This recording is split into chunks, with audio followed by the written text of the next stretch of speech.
What really happened with your host, Mike Rivero. You're listening to the Republic Broadcasting Network, where you'll find out what the Fukushima's going on.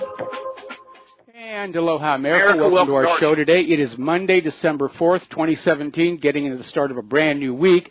And as has become all too common occurrence, as soon as my radio show starts, my web server, whatreallyhappened.com, comes under massive DOS attack, trying to keep people from finding out what's going on. In fact, this is very, very intense. The load average is at a record high. So we'll just let the children throw their tantrum, and we'll get into the radio show right now. The phone lines are open, 800-313-9443. Mike is in our control room, twiddling the dials, keeping us out of trouble, and ready to answer your calls when you call on in. Let's see. Now, as you probably know, Donald Trump earlier today had a press conference from Salt Lake City, Utah, talking about pulling back, shrinking back on some of these declared national monuments, and in particular, his intention to shrink the Bears Ears and the Grand Staircase Escalante national monuments spanning millions of acres in Utah. And these two national monuments are among 27 that Trump ordered Interior Secretary Ryan Zinke to review early this year. Now, the Grand Staircase Escalante was a big stink. That one was declared into existence by Bill Clinton, and it basically made off-limits the low-sulfur coal deposits located on that land, forcing companies that needed low-sulfur coal to buy it from Asia from Bill Clinton's cronies over there. It also violated Utah's statehood agreement because that coal was pledged to support Utah's educational system. And without that coal, Utah had to accept federal funding for their schools and along with it federal control. So I'm glad that Trump is pulling back on that. Whether the reduction in the Grand Staircase Escalante is going to include the coal reserves or not remains to be seen. Now, apparently last Friday, and it's a pattern for the government to drop bad news or scandal news on a Friday. Everybody's into weekend mode, and by Monday it's old news. But apparently the FBI dropped more Hillary records on Friday, confirming that Uranium One was indeed part of the investigation. And so a lot of email preservation and production requests are going on out to the CFIUS members who are involved in that decision-making process to sell that uranium to Russia. Now, according to another story that came on out, this one from Investment Watch blog, the Department of Justice has been investigating the FBI for the last 11 months. Ever since Trump won the election, the Department of Justice is investigating the FBI, apparently for obstruction, in the way they handled several investigations regarding the Clintons, including the Uranium One scandal, Hillary's email server, the Clinton Foundation, and so it may be that we're going to start seeing some obstruction charges coming forward. And I think probably most people were completely unaware there even was an investigation here. So anyway, getting on back to the problems that Michael Flynn is in. Yes, he did lie under oath to the FBI, and that's a problem. But the reality is, if you get into what they actually talked about when he was talking to the Russian ambassador, there were two issues. One was Trump's message to Russia not to overreact to the sanctions that had been thrown on them by the Obama administration, and two, seeking Russia's support to derail the UN resolution regarding Israel's activities in Palestine. So once again, Israel's in the muck there. None of these were inappropriate. Trump had won the election, it was in the transition period, and it is perfectly normal for presidents and their staff to make contacts with foreign governments and start establishing lines of communication with which to conduct business. So again, it's a big nothing burger. And it underscores the fact that after almost a year of investigation and all that money that's been spent, Robert Mueller has not been able to find anything substantive about Russian-Trump collusion during the campaign. Even Alan Dershowitz is out there saying the arrest of Flynn shows how weak Mueller's case against Trump really is. There's nothing there. And still they're ignoring the evidence of Russian collusion in the Uranium One deal. So we're seeing Russiagate start to mutate to Israelgate, because Flynn's unsuccessful efforts on behalf of the Israelis were the fruit of an Israeli appeal to the incoming Trump administration. And supposedly, the Obama State Department signed off on the Trump administration having contacts with the Russian government, being in the transition. And apparently, Kushner was the one who directed Flynn to make this contact and present this idea about Russia vetoing this UN resolution regarding Israel's crimes against the Palestinians. So all of a sudden this has turned away from Russian collusion to Israel meddling once again. We're going to do a shout out now to our on-air affiliates who are just now rejoining our network. And a lot of people have picked up on this story over at mondoweiss.net. They have a story about how Flynn's plea on Russia influence reveals Israel's influence. The one who was wielding this influence out of school, so to speak, was Israel, not Russia. Another story coming out of Information Clearinghouse, the curious case of Jared Kushner and the Israel lobby. And they're making the point that Kushner crossed the line from using his First Amendment right to speak freely about government policy into trying to subvert official U.S. policy in favor of Israel. So there's the real meat. That's what Robert Mueller has found. It's not what he wanted to find. He's trying to find something he can take Trump down with, and he's coming up short. Now, apparently, the Mueller investigation has been hit with their own scandal, because apparently one of the FBI agents working for Mueller, Peter Strzok, was outed for some very pro-Hillary Clinton, anti-Trump tweets that he was making, revealing that he's not unbiased and objective. He was the deputy head of counterintelligence at the FBI, and he was a key player in the Hillary investigation. So this guy was biased going on in, and Mueller has now reassigned him, and Congress is now demanding hearings, and it looks like that's going to happen. So let's look at this idea about foreign interference in American elections. They're trying to make a big deal about this, and the reality is that nobody can prove Russian interference in our election. Everybody is sternly ignoring Israel's constant interference in our internal politics. But as it turns on out, there was a study that was done showing that foreign lobbyists contributed more than $4.5 million to candidates in the 2016 elections. And the way they do that is they'll hire U.S. citizens to act as their representatives in the U.S. They will transfer the funds to them. Then the U.S. citizen will transfer it to the candidates in question. And it's a way of getting around bans on direct foreign donations. And Bill Clinton used exactly the same thing back in 1994 during the Chinagate scandal. And it is a loophole that should be closed. But Russia seems to be the least of the players, certainly behind Israel and behind all these other countries. Now, remember former Democratic Congresswoman Corrine Brown? She had her day in court. She has been sentenced to 5 years in prison. And she was convicted in this federal fraud case on May 18th. And it was a long wait, and it was a sentencing hearing. She pled for mercy. But basically, she was convicted on 18 counts, including wire fraud, tax evasion, and other crimes stemming from her theft from a Virginia-based charitable foundation.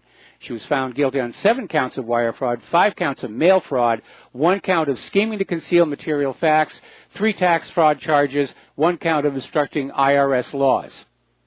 And basically what it is Brown used a charity to enrich herself. Boy, where have we heard that one before?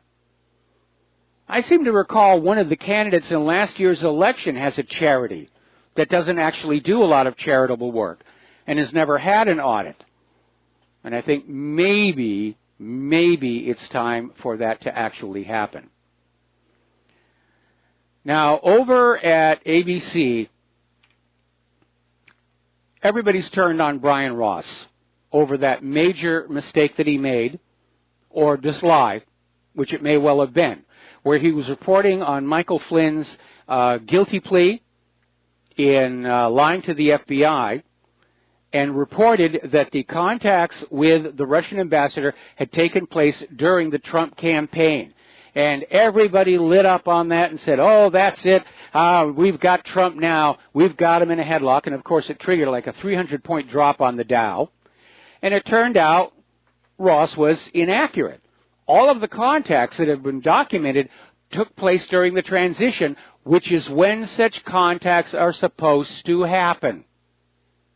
Michael Flynn didn't do anything wrong. Trump did nothing wrong. Brian Ross certainly did. But in they're piling on to him. He's been suspended for 4 weeks without pay.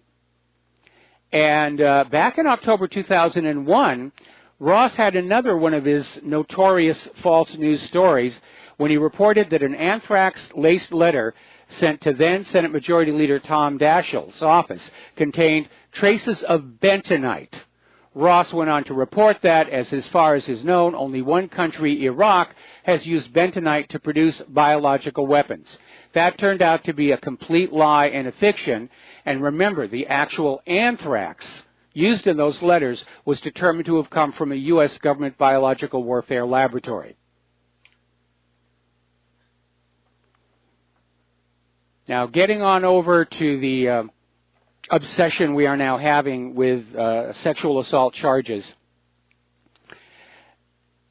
Article out of shtfplan.com. Apparently, the Manhattan District Attorney's Office is deliberately dragging their feet into its investigation into rape allegations against disgraced liberal Hollywood figure Harvey Weinstein. And the lawyer for the plaintiff is noting the city's district attorney already has a history of refusing to file charges against powerful sexual predators.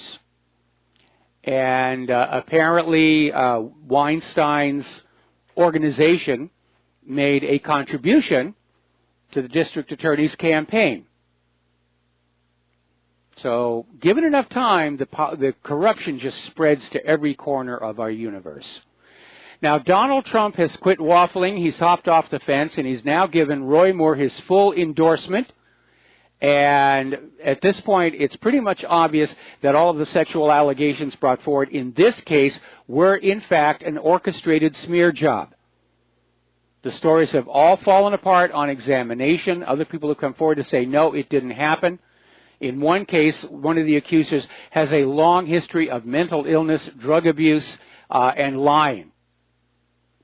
So, hopefully, Roy Moore is going to win, because the Democrats are desperate to win the Senate, and they're within a couple of seats now. If Roy Moore loses to his opponent, that's going to be one more Democratic seat. And I think that's one of the reasons they're trying so hard.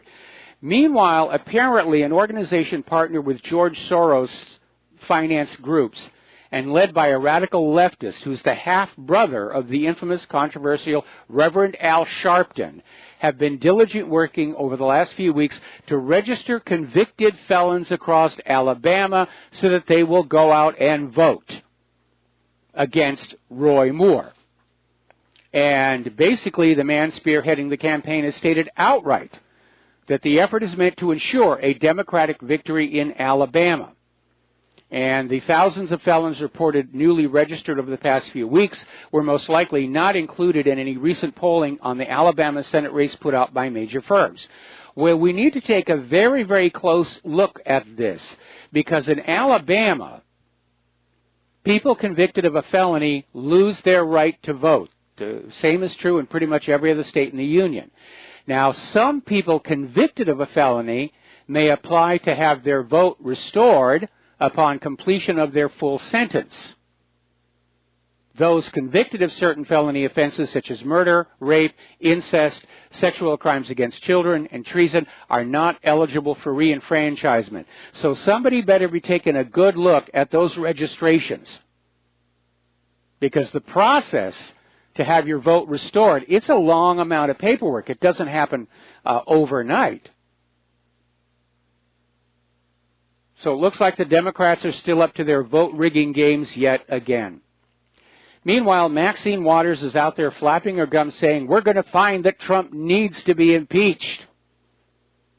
And again, nothing but fantasies in their concerns against Trump. They're just still angry that they weren't able to steal the White House for Hillary Clinton. And Dianne Feinstein is out there, and the same thing about her concern about Trump's ability to do his job rises by the day. Now, Trump needs to stop playing nice guy, needs to stop the rope-a-dope. He's got to put on those presidential brass knuckles, because the entire Democratic political machine, and sadly a lot of Republicans, are out for him. They want him out of that White House. He can't be counted on to do what they want him to do. Now, as you know, the Congress, the Senate specifically, passed the GOP tax plan late Friday, and everybody's out there already trying to figure out what it's going to mean, because apparently at the last second there were a whole bunch of modifications and additions. In fact, one of the senators complained that when he was handed that final document, there were a bunch of handwritten pages in there that were simply illegible. Now, why they would vote on something they can't understand begs explanation, but they did.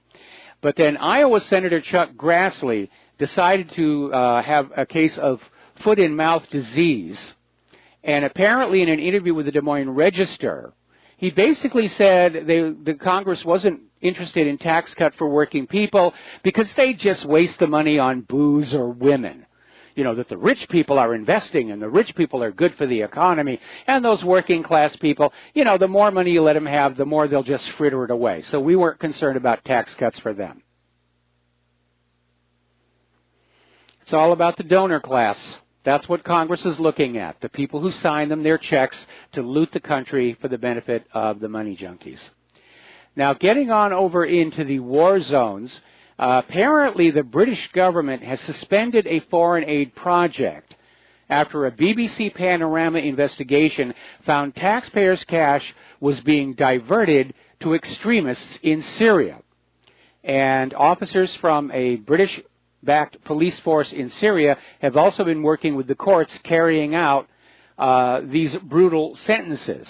And a UK government spokesman said that it takes allegations of cooperation with terrorist groups extremely serious. Well, that's what our government was saying until it came on out that our government was, in fact, supporting the extremists, ISIS and Al-Qaeda. Now, a lot of people are very concerned that having lost in Syria, losing in Afghanistan, and not wanting to lose the momentum of the war machine, that they're going to get another war going just as quickly as they can. They're not really all that close to get war with Iran going, although Israel's pushing as hard as they can. North Korea is still a standoff and may not happen because North Korea now has a nuclear deterrent.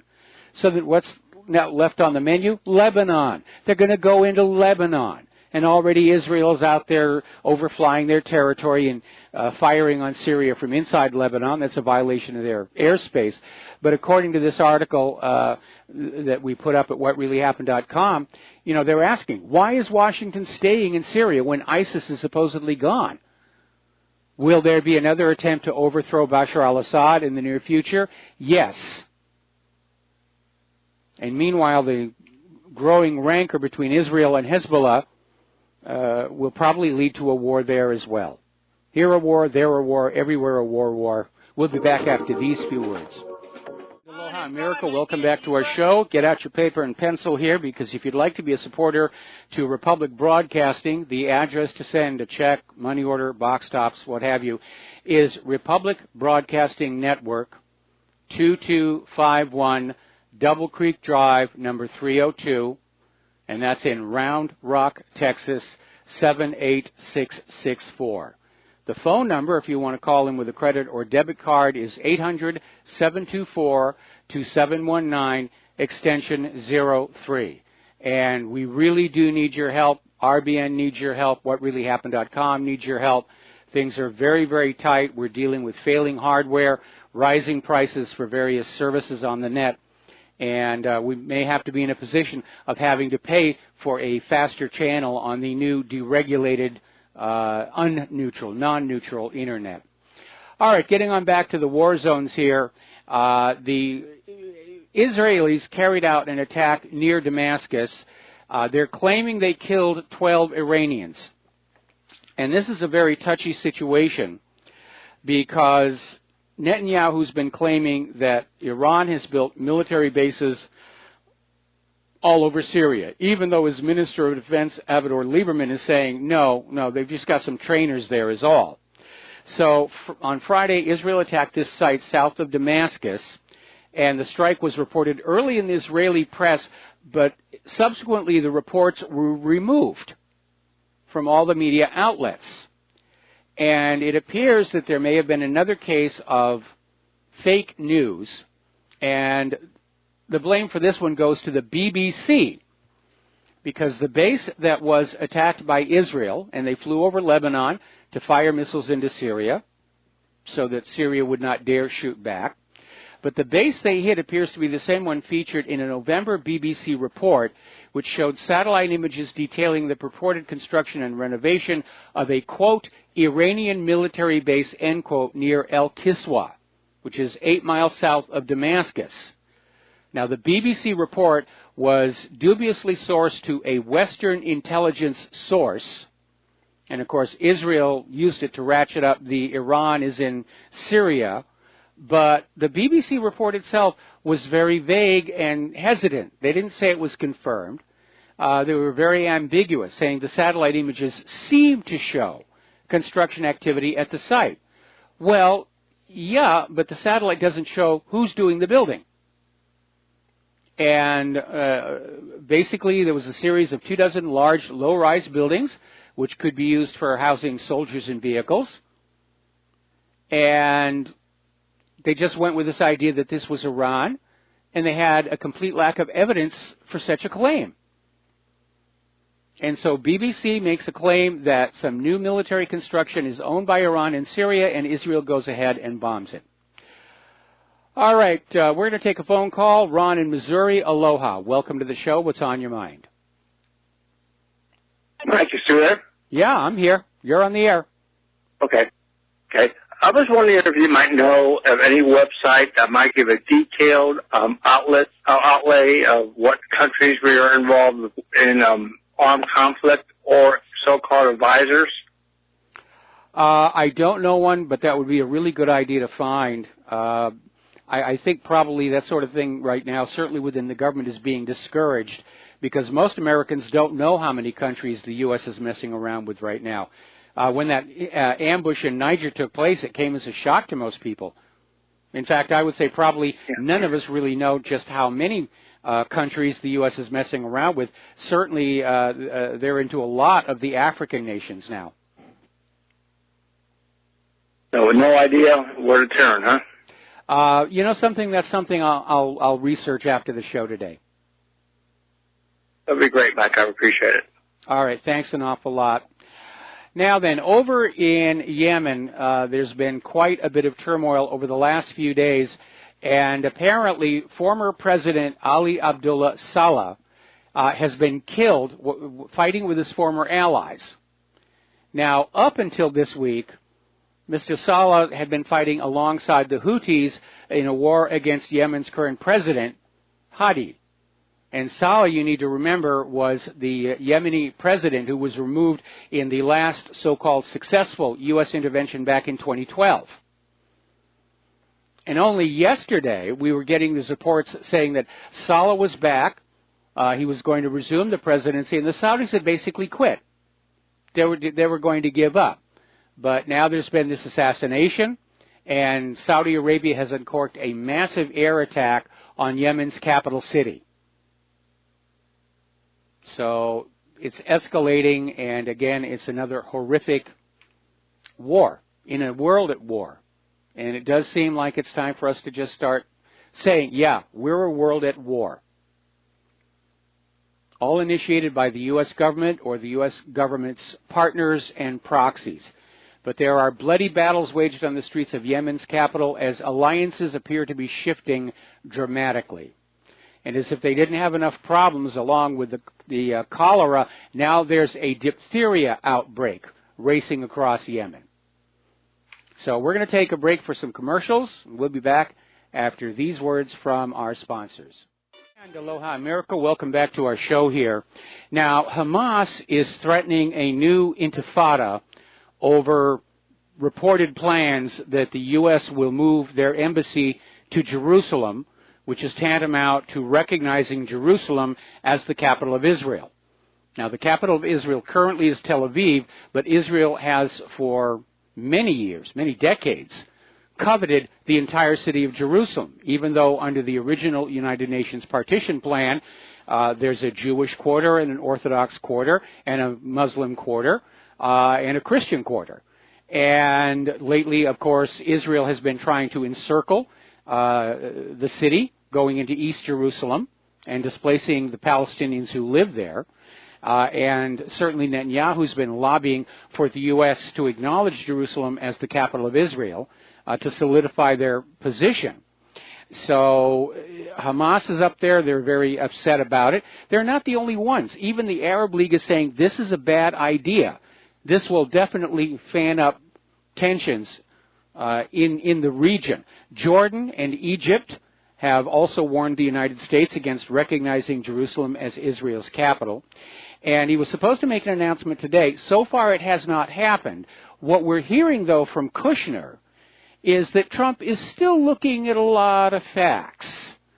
And so it looks like Trump is having a second thought about this, because it would basically inflame tensions in the area. It would certainly turn more of those Arab nations against the United States.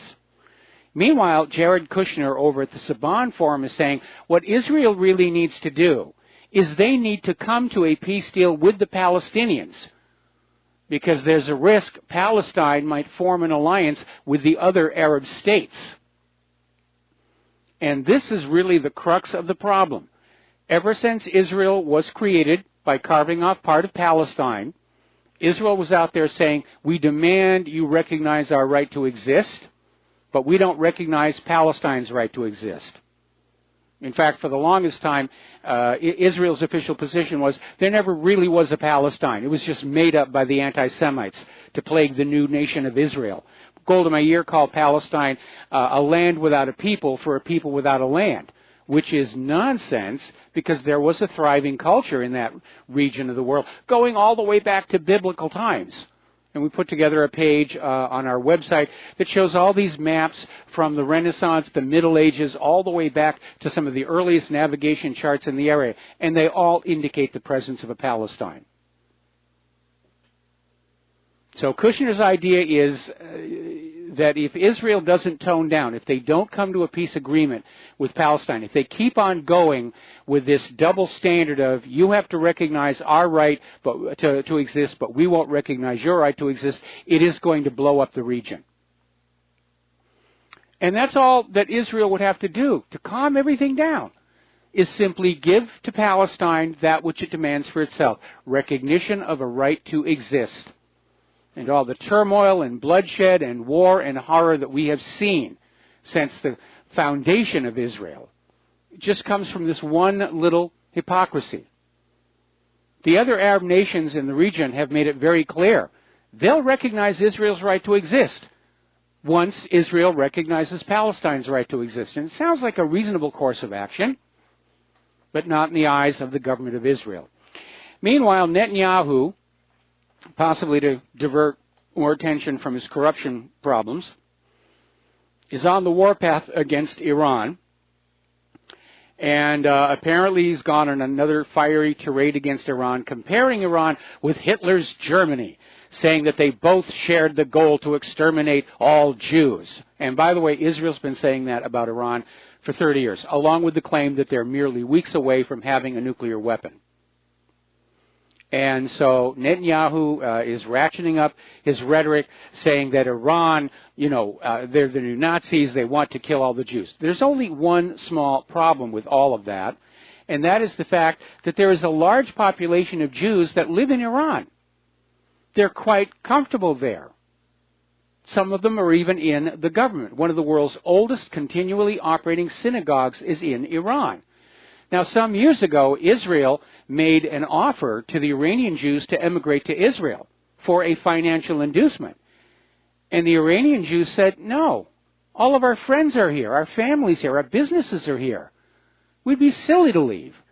Now, obviously, if Iran was really the new Nazi horror and they wanted to kill Jews, they would be starting with the ones within their own border. But they're treated very well. They have full equality, freedom of religion.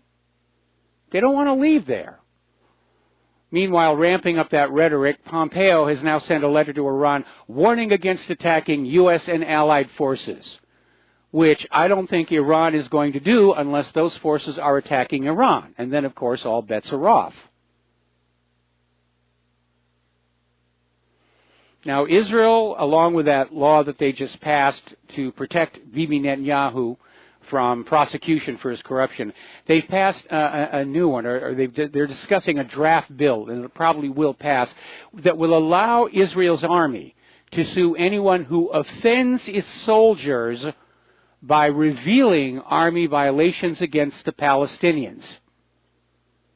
And this basically is that when the IDF commits these atrocities against the Palestinians, which they do, anybody who gets it on video and puts it on out there can be sued by those soldiers for defamation.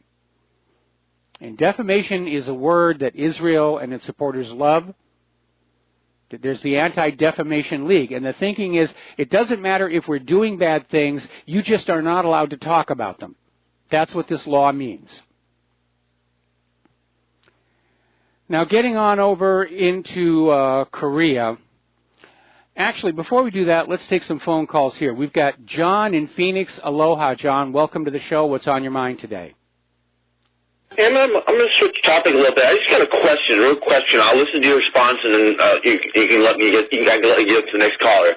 I've been wondering for a while, why is the words like jurisdiction and citizen enumeration sometimes spelled with uppercase J and sometimes with uppercase letters and sometimes lowercase letters? I can never figure that out.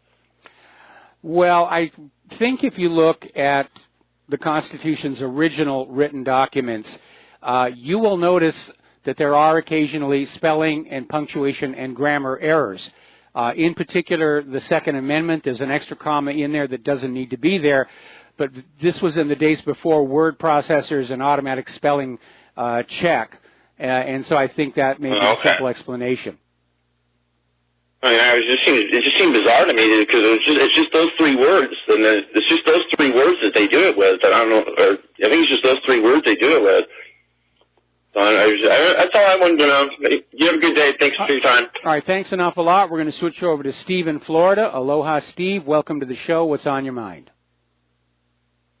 Well, his last caller, I hadn't planned on adding this, but I would have him hang on and wait for John Stadmiller's show and ask Ron McDonald that question. I'm willing to bet there's some significance behind that, but I'm not sure. But I would say throw it by Ron McDonald. But I called on, basically, I just looked at a web search here, and I found a website called visualcapitalist.com. And I'm looking at an article right now that says U.S. military personnel deployments by country, and this has been dated as of March 18, 2017. And it basically says nearly 200,000 troops are currently deployed overseas in 177 countries, and it does a breakdown on every country, how much percentage. Yeah, the U.S. is garrisoning its empire the way ancient Rome did. So I thought for that one caller that called in, it's called visualcapitalist.com, and it will show you U.S. military personnel deployments by country. Nice breakdown. Well, it's a good breakdown, and thank you for the reference. However, there are some countries where our forces are stationed that we're not technically in a state of hostility with. So I don't know how accurate that is in terms of determining where the U.S. is actually engaged in actual military operation. But I will take a look at the website, and it might be a good source. Yeah. Hey, last comment is I'm rather surprised, too, that how Netanyahu is able to have the legislation enact a bill basically to protect him. I am blown away by that. And I think the Israelis are very angry about that also, too. Plenty of them were in the streets protesting this action, so it doesn't sound like he has the support he thinks he has. No, he doesn't, but with the elections being very suspect in Israel, he doesn't need the popular support. The reason the bill went through the Knesset is that it extends to all top Israeli officials, including the members of the Knesset. While they're holding their office, they cannot be prosecuted for any corruption they may be engaging. It's basically a license to be corrupt. Yep, it is exactly that. Hey, thank you, Michael. Appreciate it. All right, thanks an awful lot. We're going to let you go here and scroll that down here. Now then, getting on over to Korea. Apparently, White House National Security Advisor H.R. McMaster is saying potential for war with North Korea increasing every day. Well, yes, we know the U.S. government is pushing for another war, for several more wars. There's a long-range plan that basically involves conquering the entire planet and dragging them back under the Bretton Woods Agreement, where they have to use our Federal Reserve notes for cross-border trade and banking, or for trade in natural resources, off of which the U.S. economy would make a huge profit. So they're out there doing this war talk about North Korea, and McMaster is now saying that they're going to call on China to impose greater economic sanctions against Pyongyang. And McMaster noted that Beijing's tremendous coercive power over North Korea. Well, there's a couple of things wrong with that. And the first thing wrong with that is the U.S. challenging China's ownership of the islands in the South China Sea. When the Cairo Convention, signed at the end of World War II, returned those islands to China after they'd been seized by Japan, and the U.S. signed that convention. The second problem is that North Korea refused to see the Chinese ambassador, who was going on down there to try and calm things down a little bit. So the potential for war is very, very great. And again, Kim Jong-un is not going to attack anybody with his nuclear missiles without a good reason. He is gambling that he can get these nuclear missiles working soon enough to discourage a U.S. invasion. And North Korea has stated that openly. That's the only reason they're spending all the money on the nuclear weapons and the missiles. That's the only way to guarantee peace in their country. It's the only way to guarantee they will not be invaded by the United States. Because the United States, look over the last 16 years, the United States acts really butch, attacking countries that can't strike back. But the U.S. seems to be okay with many countries that have nuclear weapons who don't like us, like Pakistan. But we're not making moves to invade Pakistan because Pakistan's got nuclear missiles. Now, meanwhile, Russia is starting to make moves to do a power broker deal with North Korea. North Korea is not listening to China anymore, so basically the Speaker of Russia's upper house, Valentina Matvinenko, is going to North Korea after the first of the year. And she's actually a very high official in Russia. She's third in the pecking order in the Russian government, behind President Putin and Prime Minister Dmitry Medvedev. So that would be a significant political coup if they're able to pull that off here. Meanwhile, of course, the United States is rattling their sabers as hard as they can just outside North Korea's borders, and they're practicing how they would do strikes on North Korea's nuclear sites. And this is the biggest ever joint air drill with South Korea, involving 230 aircraft. And it's including some of the military's most sophisticated and powerful aircraft, such as the B-1B Lancer bombers, stealth F-35 Lightnings, and F-22 Raptors. So you can see who the aggressor is here. Now, the deployment of the U.S. F-22 Raptors to South Korea has prompted a reaction from North Korea, basically saying that they do treat this as a provocation and that Trump and South Korea are literally begging for a war with North Korea, which does seem that way to me as well. But again, we don't really know how effective those F-22s are going to be. They certainly don't have the list of problems that the F-35 does. And I seem to recall an episode a few months ago where the U.S. was flying these Raptors along the border between North and South Korea. And the Chinese called up and said, just so you know, we can see those planes on our radar. Because one of the aspects of stealth is that a stealth design is usually designed to deal with a narrow band of radar frequencies, usually the higher frequencies. But old-fashioned lower frequency radars can pick these things up. Now, Senator Graham has come on out and said it's time for the Pentagon to move all U.S. military families out of South Korea ahead of the possible war.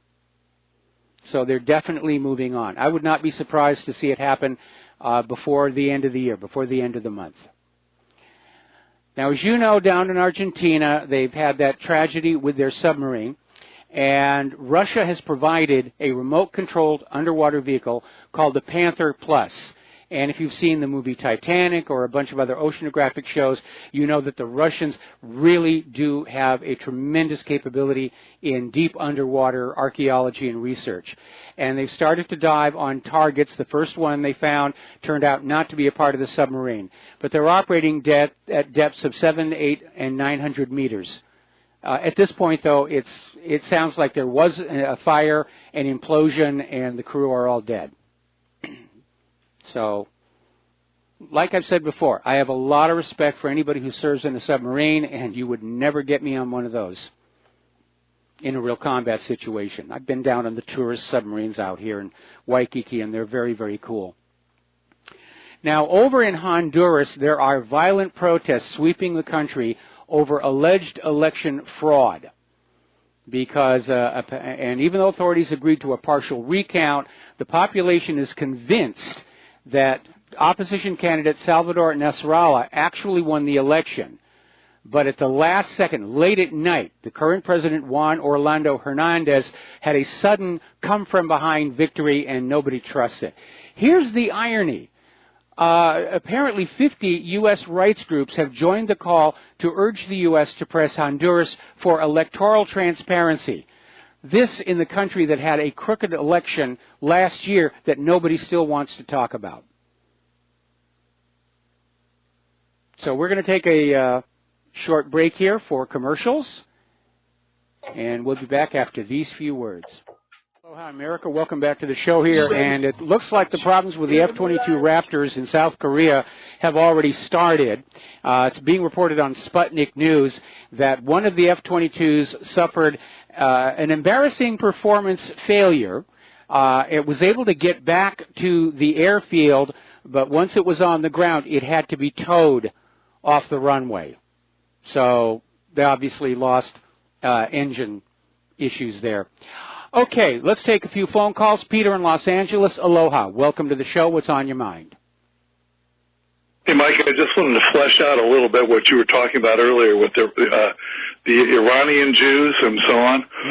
Back in the late 70s, the United States, Israel, in order to keep ahead of the demographic boom of the Palestinians, tried and did indeed get the United States to airlift thousands of what's called falafel Jews from Ethiopia and Eritrea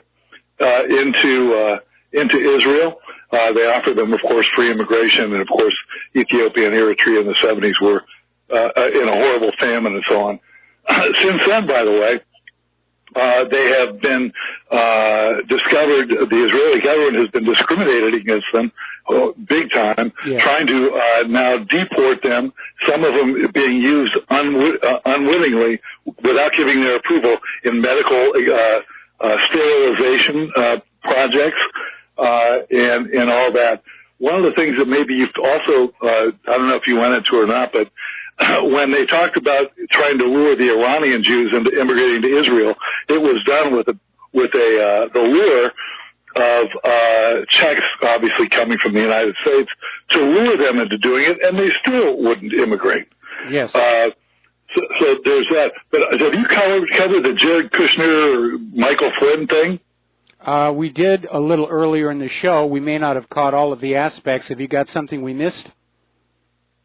Well, I missed it, Mike, but it's now been found that the reason it wasn't Russia trying to influence the United States.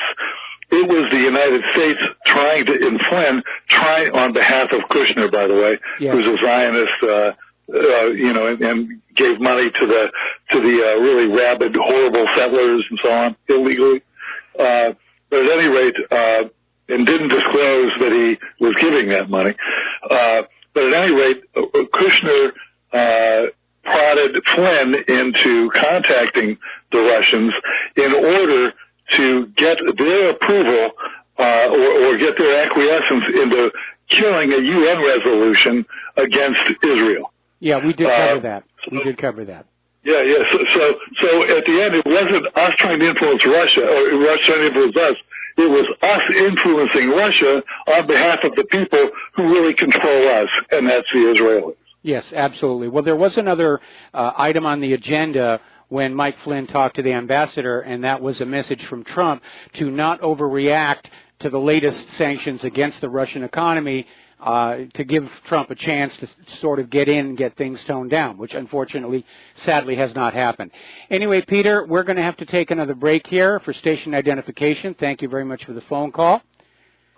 And we'll be back after these few words. And aloha, America. Welcome back to our show, hour number 2. The phone lines are open, 800-313-9443.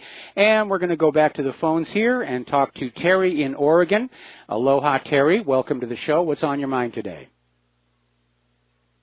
Hey, Mike, Peter's my favorite caller, and I think he's like me, retired military. But I just want to make the point that Israel's never going to recognize the Palestinians as a legitimate country because they're committed to this Greater Israel project that consumes Syria, parts of Iraq, parts of Saudi Arabia, Lebanon, and Jordan. So, that should be well known. And, we're tired of this stuff, that Israel's negotiating with people because they're never going to do it, and they're never going to give back land. They're never going to give back the West Bank. They're never going to give back Golan Heights, and they're never going to release Gaza, for something else. So I just want to make that point and get your reaction. Thanks. No, you're absolutely right. Israel's idea of Middle East peace is they're going to grab a piece here and another piece over there and another piece over there.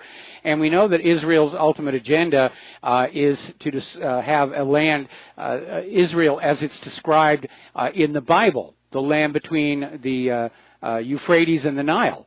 In fact, if you look at the flag of Israel, that's what the two stripes at top and bottom represent, the two rivers. And so Israel basically using that religious definition of Israel as their justification, it's grabbing other people's land left and right. Israel was created on stolen land, stolen from the Palestinians. You're right. They're not interested in talking peace, and they have a bad habit of never negotiating in good faith even when they're forced to the talks, because they play a game called, one more thing. And that is, everybody will sit down and they'll reach an agreement, and then Israel will say, one more thing, we want to add this on. And the other side will say, all right, one more thing. And Israel will say, by the way, we've got one more thing. And they just keep on doing that until the other side realizes Israel is simply not bargaining in good faith. They're just trying to run out the clock. And so the other side will leave, and Israel can say, they left. We were talking peace. They left. I don't know what's wrong with them. And it is a tactic that they use. And right now, the only thing that Israel seems concerned with is the reaction of the world, in particular as it manifests as a desire not to purchase Israeli products, the boycott, divestment, and sanctions movement. And probably not too surprisingly, Israeli tourism has suffered because of this. Right, and I just want to get your reaction to this. It's been coming to my attention that the CIA is heavily influenced by the Zionists, and they're really infiltrated pretty good by the Zionists, and that was part of the Kennedy assassination thing too. What's your reaction to that? Well, there were a lot of players in the John F. Kennedy assassination, and Israel's interest was that John F. Kennedy was adamant that Israel not be allowed to acquire nuclear weapons because of the destabilizing influence it would have in the Middle East. And Lyndon Johnson, who was very pro-Israel, was willing to look the other way as Israel began to steal weapons-grade uranium from inside the United States of America and smuggle most of it back to Israel for their first-generation fission bombs. Yeah, Johnson was, for anybody, it was for him, for political reasons. He's the one that called the airplanes back from, when they bombed the USS Liberty. Yeah, the Liberty. Yeah, right. And everything he's done is just totally political for him. Well, just as a reminder, on Wednesday of this week, in our third hour, we're going to have Dave Gahary about his USS Liberty book. And Phil Turney's also going to be joining us. They just took out a huge ad in the New York Times book section, and maybe that'll help get the word out. But yes, this is the way historically Israel has always treated with other nations. They never treat them as equals. They look down on the rest of the world as being automatically inferior. And it's actually in their religion that it's okay to cheat other people. The Ten Commandments only apply to Jews. And I remember when my first wife told me that, I thought she was pulling my leg. I really thought she was trying to pull a joke on me. Nope, she was absolutely convinced. The Ten Commandments are only regarding your fellow Jews, and everybody else is fair game. Right. You say that's Wednesday? Yes. Okay, there's a lot of books have been written already about the Liberty, and some are written by the crew members aboard the ship, and some of those guys that wrote the book were Jewish themselves. Yes. Well, okay, Mike, thanks. I just made the point. Okay, from their point of view, this wasn't a Jewish issue. This was a United States warship being fired on by the government of Israel. And it was intended, had the Liberty sunk, Egypt was going to be framed for it, to bring the United States into the war on Israel's side. And in fact, there was a nuclear-armed strike in the air on the way to Cairo when it started getting on out that it was actually Israel that was trying to sink that ship. We're going to do a shout-out to our on-air affiliates who are just now rejoining the network. The phone lines are now open. Now, last week we were talking about this huge scandal that has hit the United States Navy called the Fat Leonard scandal. And it's named after this gentleman. He's known as Fat Leonard Francis. He weighs 350 pounds. He's the former CEO of Glenn Defense Marine Asia. And he basically ran a scheme which involved scores of U.S. Navy officials and millions of dollars in bribes and improper gifts. And so far, along with hundreds of lower-level officers, it has hit 60. That's 60 U.S. Navy admirals in the Pacific Fleet. Now, they started trials, and a U.S. Navy commander has been sentenced to 18 months in prison for his part in a fraud and bribery scheme, which cost the U.S. government, meaning you, the taxpayers, a total of $35 million. Now, this does not make our military seem very capable, along with the problems with the F-22 and the F-35. We know there are huge morale problems on these Navy ships. We know the crews are being overworked because they're dealing with a manpower shortage. In fact, fatigue and poor training may have been the reasons for these collisions that we saw between ships like the USS John S. McCain and these cargo ships, which they originally tried to say, oh, they were attacking us. They took these very expensive cargo ships and they just forced us to ram into them amidships here. Now, over in Great Britain, a warning is being sounded over the sharp rise in child and pensioner poverty. And this new study is saying that almost 400,000 more British children and 300,000 more pensioners were plunged into poverty in the past 4 years. But there's always plenty of money for the migrants, right? Lots and lots of money for the refugees and the migrants. But for your own people, well, you must make do with less so that we can have more. You must make do with less so that we can have more. It's the mantra of the money junkies. Now, Russia is getting ready to sell Chinese yuan bonds.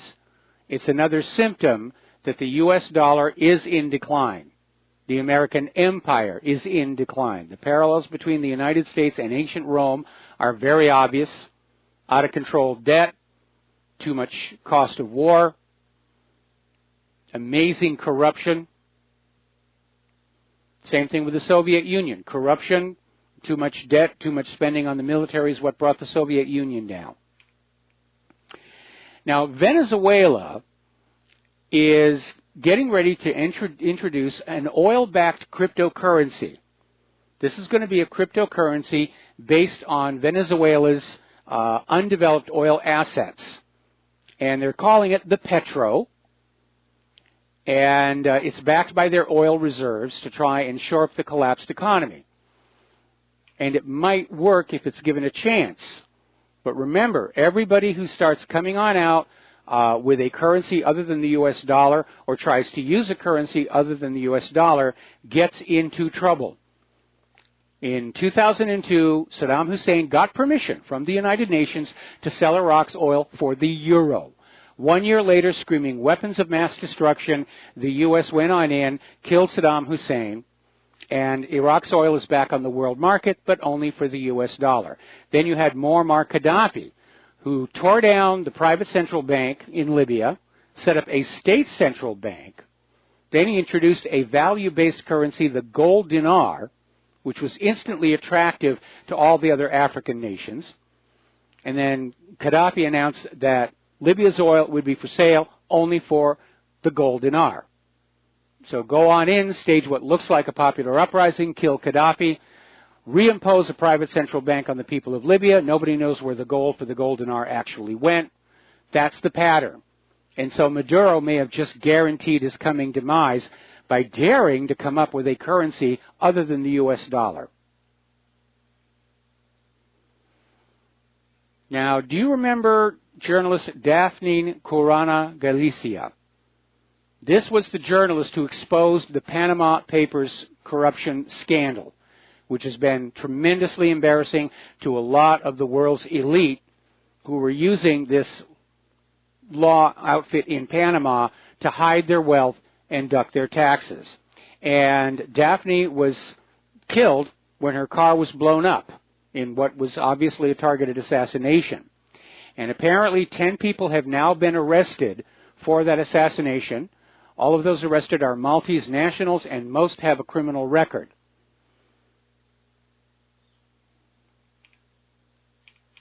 Those money junkies, they play for keeps over there. Getting on over into Germany, their Christian Social Union, which is the Bavarian sister party of Chancellor Angela Merkel's conservative, have nominated right-winger Markus Söder as their candidate for state premier in a regional election. And basically, the future of current premier Horst Seehofer, a Merkel ally, had been in question since last September's general election. And so the lawmakers unilaterally agreed to nominate Söder, who's a fierce critic of Merkel's refugee policy. So that's that problem with democracy. Sooner or later, the will of the people will make itself known. Meanwhile, over at the Alternative for Germany party, they've nominated a new leadership duo from its nationalist wing, basically building on their triumphant turnout in September's general election.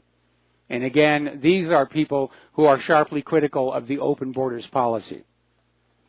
So Merkel's in trouble. She couldn't form a coalition government. And now I think the message is coming through that if new elections are held, Merkel may well be out. And these people in these countries, they have a valid concern.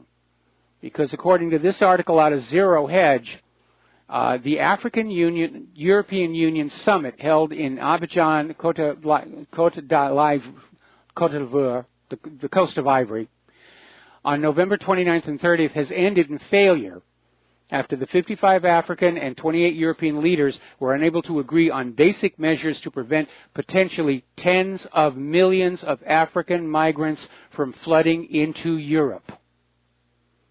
The only thing they did agree with was to evacuate the 3,800 African migrants currently stranded in Libya. That's Soros and the globalist plan.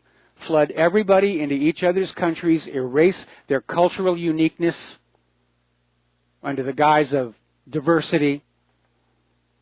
This is an attack on your history, your identity, your culture, to turn the entire human population into this single mass of very confused, unsure, paralyzed by political correctness worker bees. Soros is not doing all of this for the benefit of the human race. He's doing it for the benefit of the money junkies. It'll be a new feudalism, with the vast majority of the human population reduced to serfdom. Now, Jacob Rees-Mogg skewers BBC host. The host was out there saying that, we've got to rethink this Brexit thing.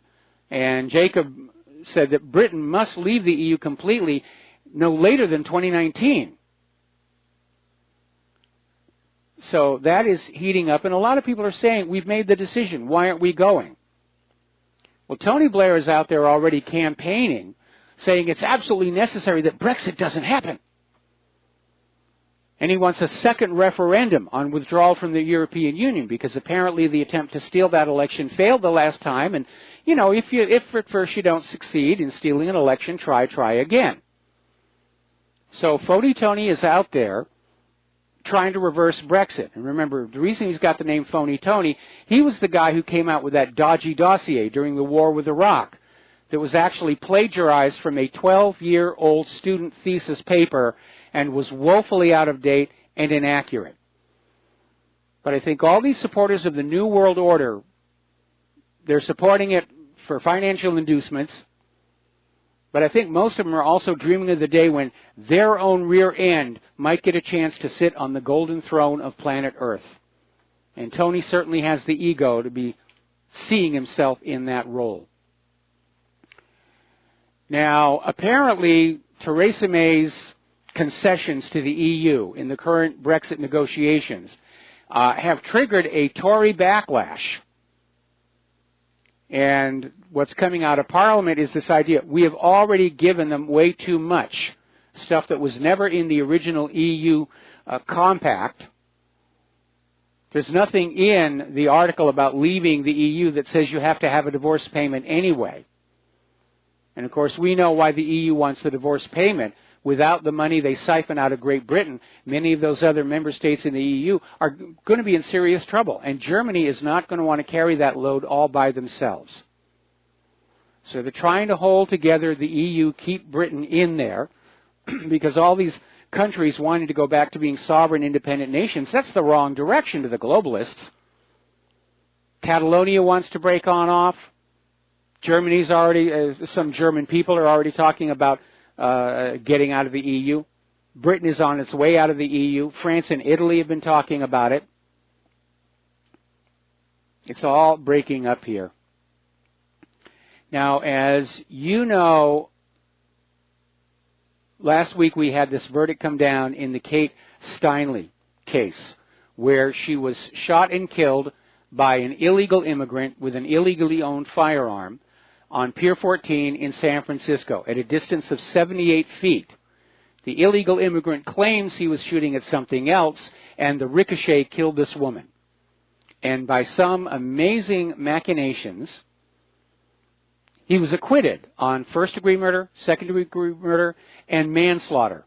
All they convicted him on was being an illegal immigrant and having the illegal firearm. Now, the Department of Justice has filed a new arrest warrant for him. He's not getting out of this thing just yet.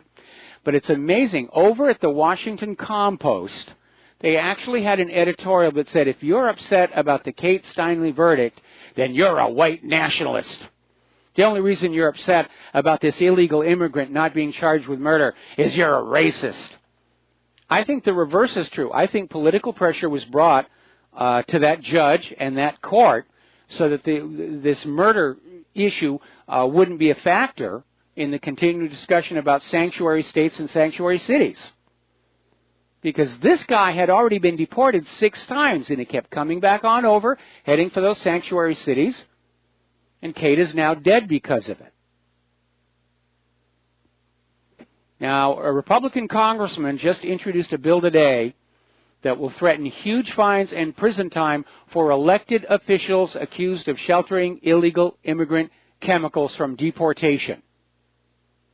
Now, there's already a law on the books. It's under Title VIII. So somebody ought to be indicting these San Francisco officials and put them on trial for a life sentence. All right, we're going to take a break for commercials, and we'll be back after these few words. Aloha America, welcome back to the show here, and we already gave you the address for you to support Republic Broadcasting earlier in the show, and you can always get it at the Republic Broadcasting website. And folks, we wouldn't be asking if we didn't really need it. Between having to replace hardware, paying higher fees for server services and internet connections and the rest of it, we do need your help, or we will be silenced. All right, let's take a phone call now. Let's go to Kathleen in Paris. Aloha, Kathleen. Welcome to the show. What's on your mind? Hi, Michael. What's on my mind? Last week, I believe it was Brendan from San Francisco called in to talk about Democracy Now! And so I just wanted to support him that I was the same. I was listening to Democracy Now! And then I discovered that, you know, there's something like, I guess, what you call controlled opposition or something. But I saw that interview between Julian Assange and what's her name? Amy Goodman. Amy Goodman on yeah. And I saw that interview, and it was just nearly a cat fight in the street, you know. So it's really interesting. So people should search that and just to see that, but then never go to Democracy Now! Again. But instead of just talking down on that one, I thought I would mention some places I get really good news.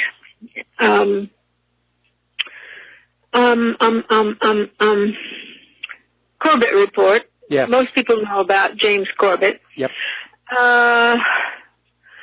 And most people know about Paul Craig Roberts.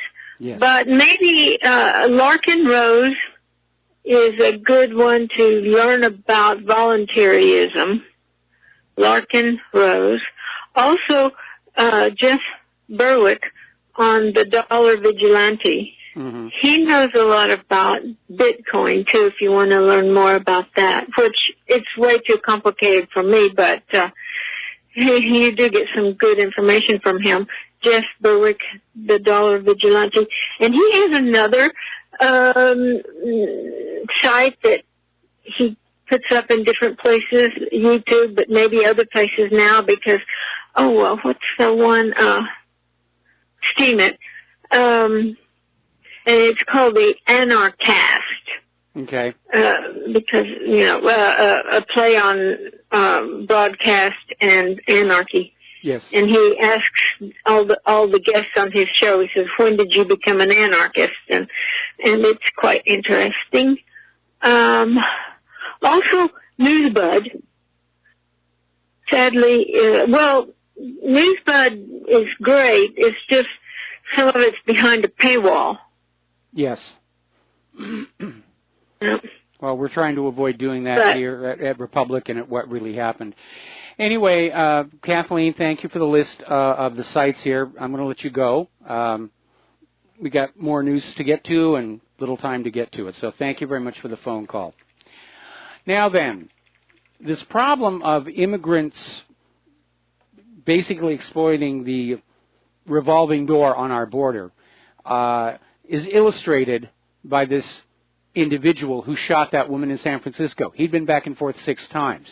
But apparently there is this other stink up in the state of Oregon, which was America's first sanctuary state, and apparently an illegal alien from Mexico was convicted of sexual assault after being deported 20 times from the U.S. and just coming on back. And basically in Oregon, law enforcement is blocked from detaining people who are in the U.S. illegally if they have not broken other laws. And apparently when this Martinez was finally at his day in court, he was grinning when relatives of the victims, I mean, he attacked 2 women in one day. This guy was just having the time of his life. And he has a long list of low-level drug offenses, disorderly conduct, and other misdemeanors. And the globalists want a world in which just people who are like that, yeah, welcome them into your homes. Now, a little bit of good news just came over the wires. The Supreme Court has upheld Donald Trump's travel ban. And it's basically stayed the lower court's injunctions as of today. And remember, this was not an anti-Muslim ban. This was a ban on certain countries whose citizens are notorious for not liking Americans. And if you're in one of those countries, it doesn't matter if you're Muslim, Christian, Jewish, Pastafarian, atheist, you're still going to get the same treatment coming through the border checks. And it makes perfect sense in this world of heightened terrorist threat to start doing something about it. But of course, the liberals and the globalists are going to say, oh, it's racist, it's this, it's that. But you look at all these things that are happening. You know, the dead girl in San Francisco, the multiple rapes in Oregon. This is not a policy that is in the best interests of the American people, or for that matter, the people of Europe. And it is time for this policy to be reversed. It's time to find a way to stop this push towards the New World Order, because we can all see what quality of life will be like under this. We'll be right back. Aloha, America. Welcome back to our show here. And again, getting back to this whole sanctuary city nonsense. Out in California, Judicial Watch has filed a taxpayer lawsuit challenging San Francisco's sheriff's sanctuary policy. And the lawsuit challenges restrictions on the ability of sheriff's deputies to communicate freely with immigration and customs enforcement about inmates' citizenship, immigration status, and release dates. So apparently the lower courts tried to throw this lawsuit out. The Superior Court of California has just said, we reject that. The lawsuit can go forward. But again, all of these are Title 8 violations. All right, let's get into the world of the soaring obsession with sexual assault cases. And again, I want to admonish everybody that yes, sometimes this stuff happens, and other times the accusations are being made for reasons of revenge, extortion, political gain, 15 minutes in the national media. So each case must be evaluated on the face of it. And I think a very telling indicator is if you look at Roy Moore, how he came on out and said this is all nonsense, and ultimately that turned out to be the case. And then you have other individuals who have come on out and said, well, yeah, it actually did happen, and obviously they're the ones who are not trying to smear their accusers. Well, apparently Russell Simmons, the actor, has been fired from the upcoming all-deaf comedy series because he's been accused of sexual assault, and he's notorious for constantly trashing President Trump and calling him a white supremacist. Now, Democrat Representative Ruben Kihuen has been called on to resign by Nancy Pelosi. This guy's a dreamer Democrat, over his sexual harassment allegations that surfaced in a BuzzFeed article.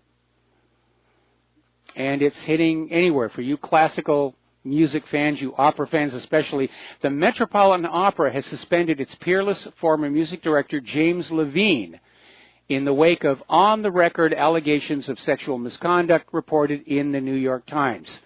And the suspension will preclude Levine's participation in several high-profile events crucial to the nonprofit's financial health, including the upcoming New Year's Eve debut of a new production of Puccini's Tosca, for you opera fans.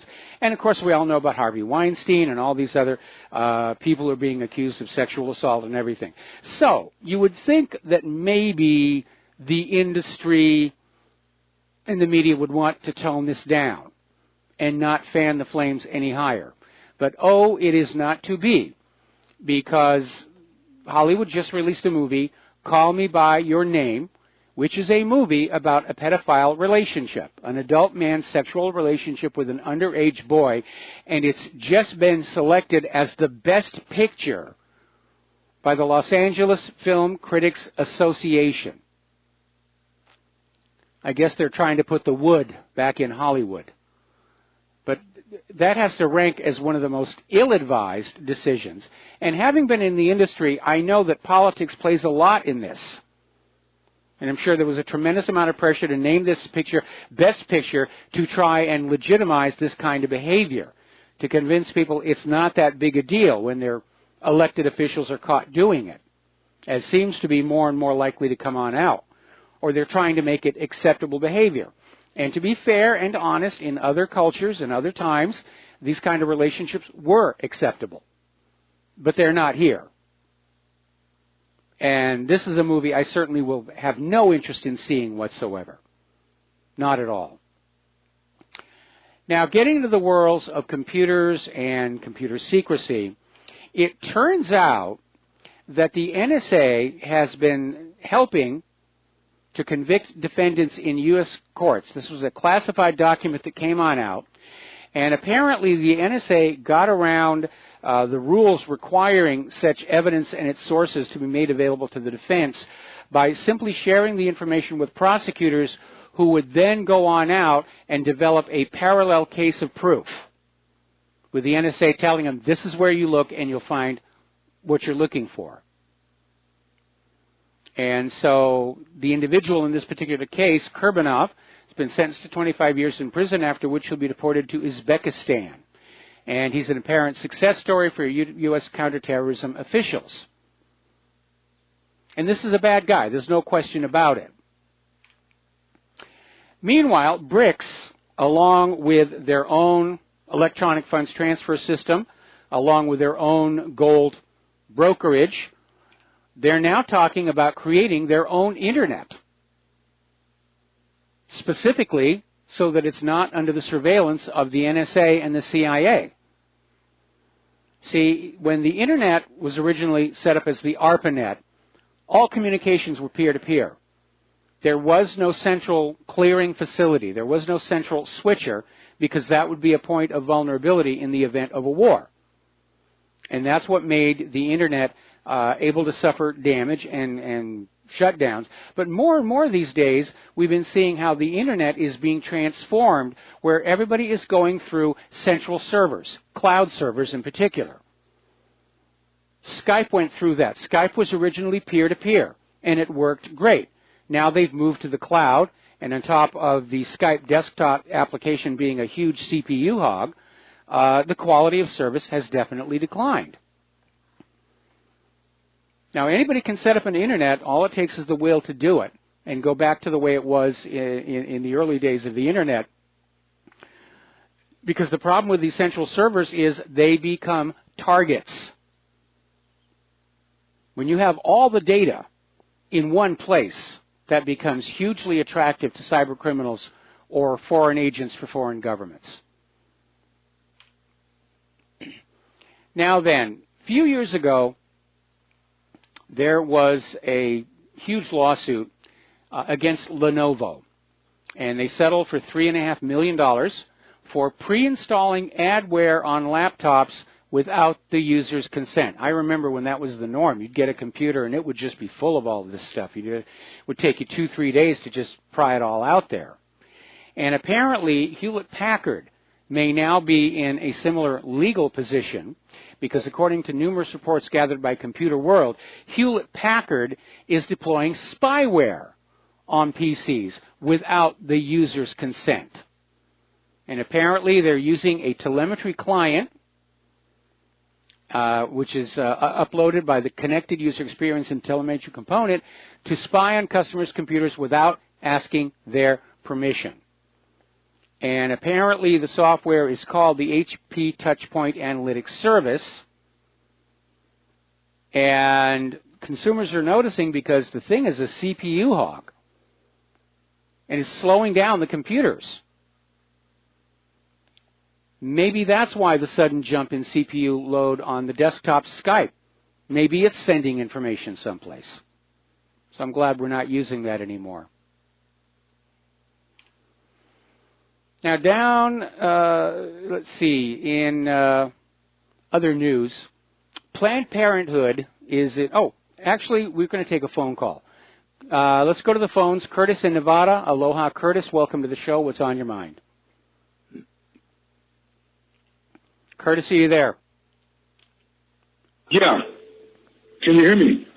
I hear you just fine. What's on your mind? Can you hear me? I hear you. Oh, okay. Yeah. I think that that if we actually go to war with North Korea, that would be the last straw that the world would tolerate. A country that they think that the citizens are totally behind this war machine that, known as America. They've seen in the last 15 years that we've been behind and honoring our troops. And so I think that people have to understand all this talk about honoring the troops and thanking them for their service and all that. Those are just propaganda ploys. That it's misdirection. The real reason they want you to focus on that and to look away from the fact is, why are they deploying our troops in the first place, perpetually? And that's the problem with people. They're shallow, superficial. They don't go beyond face value of what they hear. Well, so that's not as true today as it was a while ago. And first of all, I know this is going to sound like a dichotomy because I'm opposed to all these wars of conquest. I'm very worried that we may have a nuclear war to deal with in the very, very near future. But I think our military people, the rank and file, ought to be remembered and honored because these are people who took the oath, put on the uniform, did what they were told, and then they come back home and try and adjust. And I think one of the reasons why they're reinforcing that we should show respect to our military veterans is because of something that happened during Vietnam, when the returning Vietnam soldiers were being protested at their airports, and that may have actually been a staged propaganda stunt to try and build sympathy, but it backfired because a lot of those veterans started having real serious problems about what it was they'd really been doing in Vietnam. And it exacerbated the drug problems, the suicide problems, and also led to a lot more of those Vietnam veterans speaking out about what had really been going on over there. But you're absolutely right. They're trying to put a beautiful face on the machinery of war and death for those people who are still buying into that nonsense. But again, if you look at the corporate media's audience numbers versus the independent media, it's not working. A lot of people are just sick and tired of the wars. We've been at war, major war, for 16 years. We've been at sort of covert, under, beyond your notice wars for longer before that. But we have been at war for 16 years, and the American people are tired of it. They're tired of the war economy. They're tired of all the lies. Right, but I think American people have to make it known because the rest of the world thinks that we're on board with everything that the United States is doing, and if things end badly, they're not going to have any mercy for a warmongering civilization. That's my point. I mean, being a veteran, for one thing, even veterans, after one deployment, they kind of realize that what they went for and what they saw is not exactly the same thing.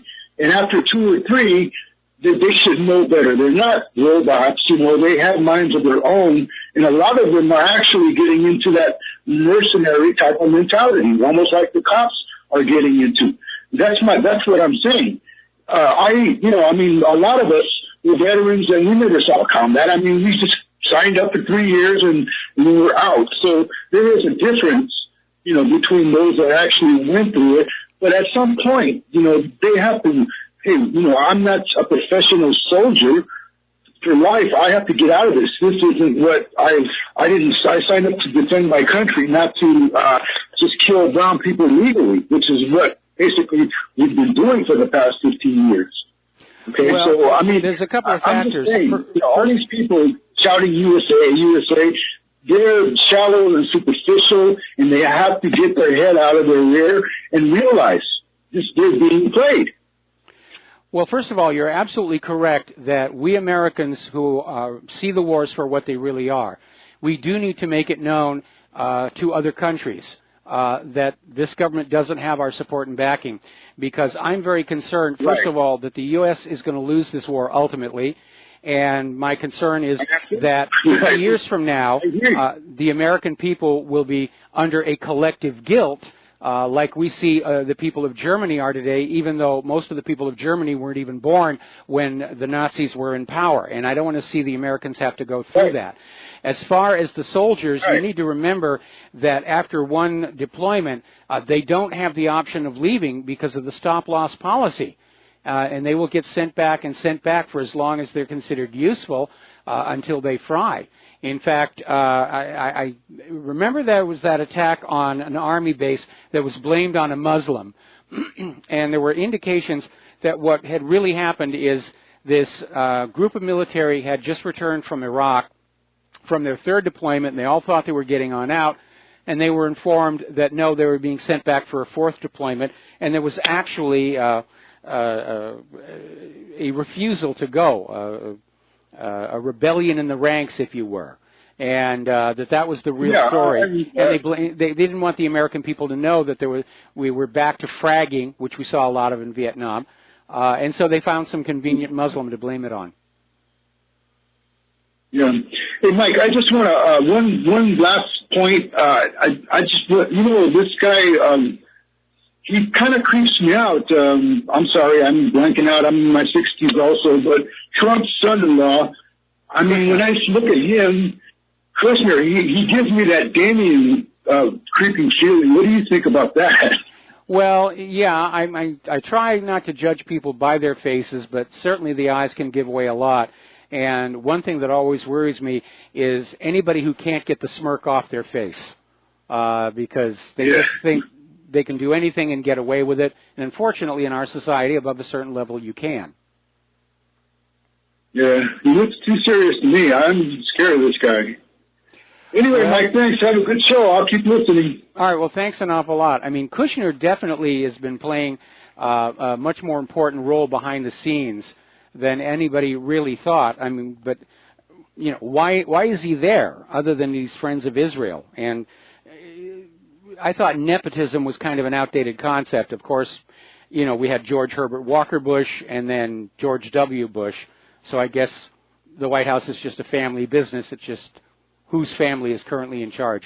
All right, phone lines are open. So let's get back to the story about Planned Parenthood. And apparently the FBI is investigating Planned Parenthood and its associates for the sale of aborted babies' body parts for profits. And it's the latest development in a scandal that began in 2015 with the release of these explosive undercover videos. And these videos showed abortion industry executives haggling over the price of hearts, livers, brains, and kidneys, and describing in chilling detail their techniques for crushing late-term babies to get the freshest organs. So apparently the Senate Judiciary Committee and the House Select Investigative Panel on Infant Lives, they spent a year and a half with a national investigation, 30,000 pages of documents. And they found enough evidence to refer several Planned Parenthood affiliates and tissue procurement companies for potential prosecution. And Attorney General Jeff Sessions suggested that if the FBI concurs, charges might be filed. Then there was the second punch, and that was where the Eighth Circuit U.S. Court of Appeals declined to revisit its ruling that the state of Arkansas can redirect Medicaid funds away from abortion businesses like Planned Parenthood, which the state is completely justified in doing, considering the ongoing baby parts scandal. So we're going to take another break for commercials, and we'll be back after these few words. And aloha, America. Welcome back to our show.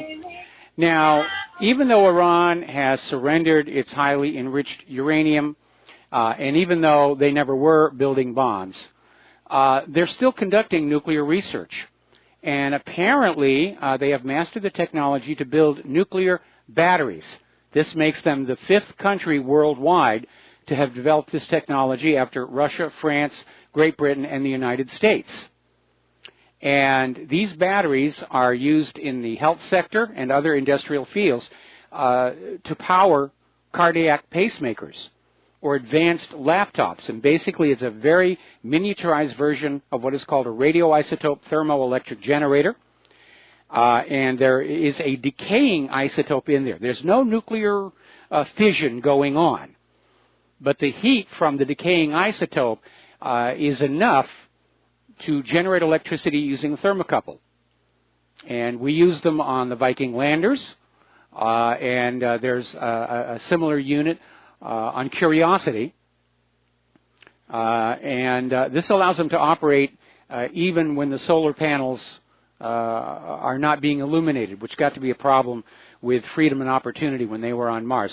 There's always been, of course, a tremendous opposition to the use of these RTGs in spacecraft or civilian spacecraft. The military use them all the time because of what happened on Apollo 13 when the radioisotope that was going to fuel the RTG for the Apollo Lunar Surface Experiment Package, the ALSEP, plunged into the Pacific with the lunar module after bringing the astronauts back home after the command module explosion and everything. So there is a little bit of a concern. But these are very nice units, and Tehran is doing good because these are peaceful uses of nuclear power to which Iran is entitled under the Nuclear Non-Proliferation Treaty. I mean, I don't know about you. I would love a laptop that I didn't have to worry about charging for 10 or 15 years. Not that laptops these days would ever last anywhere near that long. Now, Google is doing a lot of experimenting with artificial intelligence, and they have reached a very interesting threshold, and that is that they have created an AI called AutoML. It's an artificial intelligence that's capable of creating other artificial intelligences. In other words, it can reproduce and evolve. And we'll see where that goes. There have been earlier efforts to try and design better computer algorithms through a process that was called computational evolution, basically taking advantage of supercomputers' speed to have billions of trial and error to try and solve problems. But apparently, one of Google's other AIs has developed imaging technology that's well above what humans are able to do. So we're at a point right now where computers are designing other computers and systems, and we humans don't know how they work, which is going to make servicing them and repairing them or controlling them that much more difficult. We've got to take a break for station ID. We'll be right back. And aloha, America. Welcome back to our show. Hour number 3. The phone lines are open, 800-313-9443. And one more story just came on in here, and this gets back to media stars who are sexual abusers. And this goes back to Bill O'Reilly. And apparently there were these 6 women that were paid a settlement for what supposedly happened between Bill O'Reilly and these women. But one of the women has now sued Fox News and Bill O'Reilly for defamation and breach of contract, basically because O'Reilly's statements on air discounting the truth of the allegations damaged her reputation and depicted her as a liar. And according to the final settlement agreement, nobody was supposed to talk about this stuff. So, Bill. Now, getting on back to the world of computers. As you know, Kaspersky is one of the premier computer security software packages in the world. And not too long ago, underneath this idea of Russia spying on everybody, the U.S. government banned the use of Kaspersky products on all government computer systems, which I don't agree with. Kaspersky responded by saying they would allow their source code to be inspected. That's proprietary trade secrets right there. But they were willing to let the code get looked at to satisfy everybody that, in point of fact, there are no Russian backdoors in there. And now, of course, we know that a lot of these hacking allegations were actually an inside leak. Well, now Great Britain has gone down the same path. Their National Cybersecurity Center has banned the use of Kaspersky products from government departments and revealed it's trying to prevent the transfer of UK data to the Russian state through Kaspersky Labs software. Well, I understand wanting to secure your data, but frankly, I'd be much more worried about all the CIA, NSA backdoors built into the hardware, not to mention Israel, which has the highest per capita of hackers in the world. Speaking of the NSA, they've had another embarrassing situation where secure information was left on an open Amazon cloud storage server. Didn't even have a password. Anybody who found it could download it. And these unprotected storage buckets have become a recurring theme in recent data leaks and exposures. Accenture, Verizon, and Viacom were all dinged by unsecured data. Now, this file in particular, it's a virtual disk image containing over 100 gigabytes of data from an Army intelligence project codenamed Red Disk. And the disk image belongs to the U.S. Army's Intelligence and Security Command, known as INSCOM, which is a division of both the Army and the NSA. They overlap there. And so now that is out there in the dark web. So the storage server has now been secured, but that's like closing the barn door after the cows have escaped here. Now, PayPal has disclosed a data breach that may have compromised personally identifiable information for roughly 1.6 million customers at a payment processing company PayPal acquired earlier this year. And I think at this point, given that these companies are unable or unwilling to protect our private data, it's time for us to refuse to give our private data to them or to the government, which is also notoriously lack with control of sensitive personal information. And let's see what we have here. Now, here's a little bit of good news. Apparently, there is a bill being introduced in Congress that would provide jail time for corporate executives who conceal these data breaches. Because one of the big stinks that we have seen over the last couple of years is we'll find out about the data breach months after it actually happened. And if your data has been breached at a company, you need to know now so you can freeze your credit or take whatever other steps are necessary to protect yourself. So I'm in agreement with that. All right, let's go ahead and take some phone calls now. We're going to start with Jennifer in Dallas. Aloha, Jennifer. Welcome to the show. What's on your mind? Aloha. Okay, I want to talk about these hate crimes, yes. These hoax hate crimes. Yes. Before I even listened to you on the radio, before I even took the red pill, right? I was watching the news in Dallas, Texas. You have to know about Dallas. There's several parts of Dallas that have like really nice neighborhoods. So there's Highland Park and there's really nice neighborhoods, right? Well, there's this Jewish guy that was having all these meetings. This Jewish he's having lots of church meetings at his house, right? Yes. And he was parking all the cars over the whole neighborhood in this cul-de-sac, right? It was just filling it up with these cars. And so the people in the neighborhood were they're like, well, this is kind of a burden on us, right? All these cars in our neighborhood. Well, all of a sudden that was one story where people complained felt like he was being hate, whatever. Well, 2 days later, on another news story, someone wrote a swastika on his house. Same guy. Mm-hmm. I was like, I think he did that. I think I was even back then. I was like going, I think he did that to himself, But no one ever said that. So the next story on the news was, a hate crime. Someone wrote a swastika on his house, and all the neighbors were going well, we didn't do that, We just we're kind of like mad about all the cars here in the neighborhood.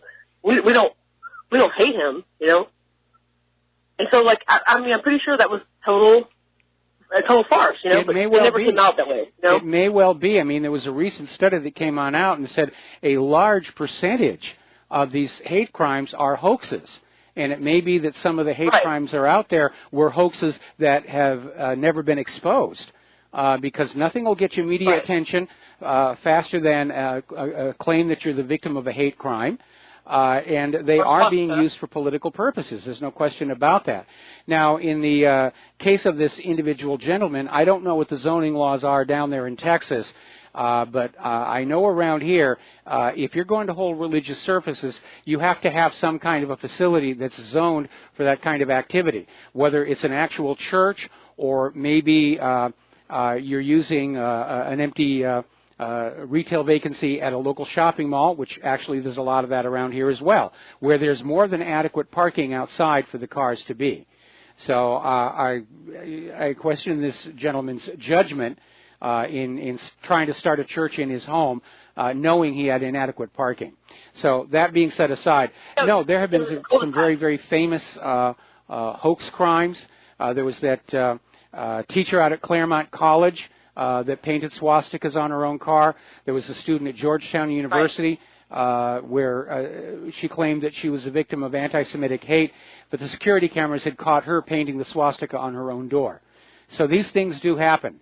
There was a big famous one called the Tawana Brawley rape hoax, and during the heyday of the 1990s rape hysteria, there was a major hoax up in Davis, California, that almost led to the passing of a males-only curfew before the hoax was revealed.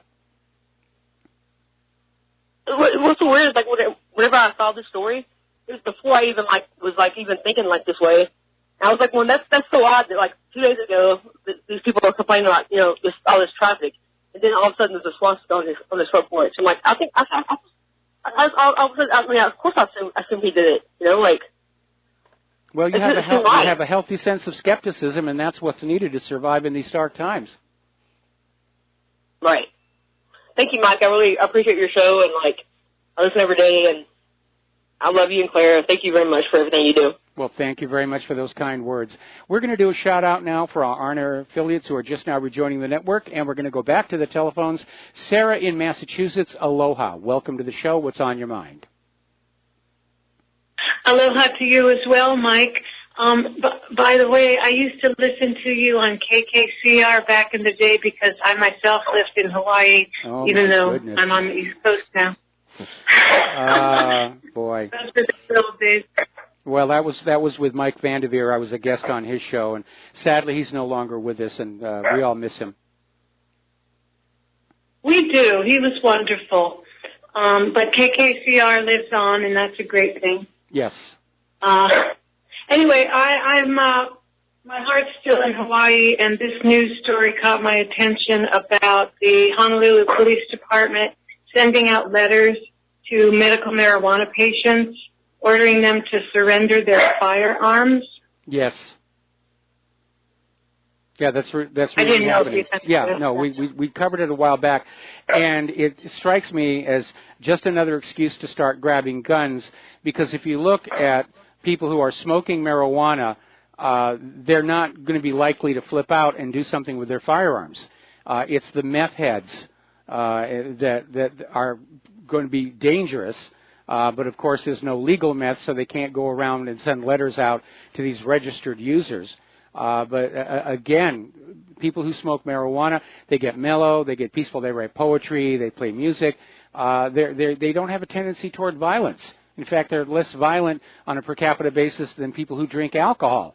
And nobody's taking guns away from people who are drinking alcohol. Well, I know the whole thing is ludicrous. I don't know how they're going to get away with this. Well, I hope there'll be a court challenge on the basis of the Second Amendment, because nobody can make a case that smoking marijuana makes you potentially more violent. I know, of all people to go after. I mean, it's just, They're so paranoid about marijuana in Hawaii anyway. They used to do this green harvest with helicopters, such a waste of resources, flying around looking for backyard plants. Yes. And meanwhile, the meth epidemic just is, it's an epidemic. Yeah, it is, and it really is. And our police seem more dedicated to getting on out there and writing these hugely expensive traffic fines than actually dealing with the problem. But I'm one of those people who thinks marijuana ought to be legalized completely, and it would certainly be a boost to Hawaii's agriculture economy, because long after the sugar has gone and the pineapple business is dwindling, up in those mountains on Maui, the plants are growing.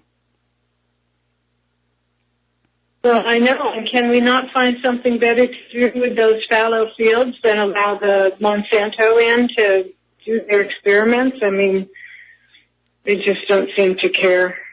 No, it's all about the money, and Monsanto has enough money to buy politicians, and they've made Hawaii a testing ground for GMO plants on the theory that if there's a mistake and something nasty crawls out of those fields, that it's contained here in Hawaii and won't get back to the mainland. Of course, that is utterly ridiculous, because when the first humans arrived here in Hawaii, probably from the Marquesas, the island was already covered with all kinds of plant life that had simply flown in on the wind or on birds or drifted across the ocean on branches that had broken off on the coastlines of these other places. And so, yeah, there's still a big fight going on about the GMO here in Hawaii, and most of the local Hawaiians do not want it here.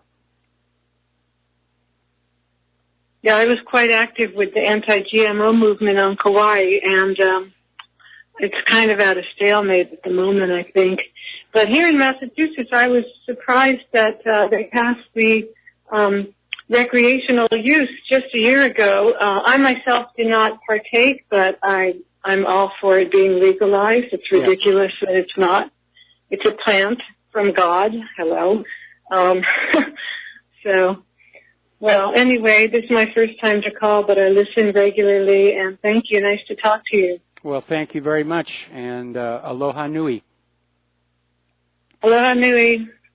All right, we're going to let you go here. And, of course, I don't indulge in the evil weed because it is illegal. But if it were legalized, yeah. If you go back and you look, there's been a lot of research that shows that marijuana is actually far better for you than either tobacco or alcohol. And smoking marijuana stimulates brain cells to grow, which is why when Cheech Marin went on Jeopardy with one of the supposedly intellectual talking heads of the corporate media, he just rolled right over him with the depth of his amazing knowledge here. So anyway, off on that one. Let's get back to human-caused global warming, because it's out there and it's coming to get you. And it was announced a couple of days ago, Britain should start getting ready for the big freeze, because the Arctic blasts are expected to bring temperatures as low as minus 10 degrees centigrade across Great Britain. And because of all this propaganda about human-caused global warming, concern is already being expressed that cities and communities aren't as prepared for this winter as they should be, because they've been listening to all this stuff about how the world is warming, winters are going to be milder. Back in 2000, they said snowfalls are a thing of the past. Right now, it's snowing down in Tasmania, which wouldn't sound all that shocking, except that down there, it's their summer. Below the equator, it is summertime, not wintertime, and it's snowing in Tasmania. And apparently they had reports of up to 40 centimeters of snow in the Central Highlands. Now, apparently, this lady, Susan Crockford, and she is a scientist. And interestingly enough, she doesn't deny climate change or even talk about it, but she does talk about polar bears. And in some of her recent reports, she's cleared up some misconceptions about polar bears that have been published in the corporate media and promoted by the global warming cultists, if you will. The polar bears are not drowning. They're not hovering on the edge of extinction. In fact, they have grown in numbers over the last few years to the point where they're considered a pest, and it is now legal to hunt them. But despite that, a paper published November 29th in the American Institute of Biological Sciences basically came on out and called Susan Crawford a denier. She's a denier. And they're using that word deliberately to try and equate those who doubt human-caused global warming to equate them with Holocaust deniers. That's why you're a denier. And it's a smear job. Because if you go back to the 1990s when all of this human-caused global warming was really getting fanned on up,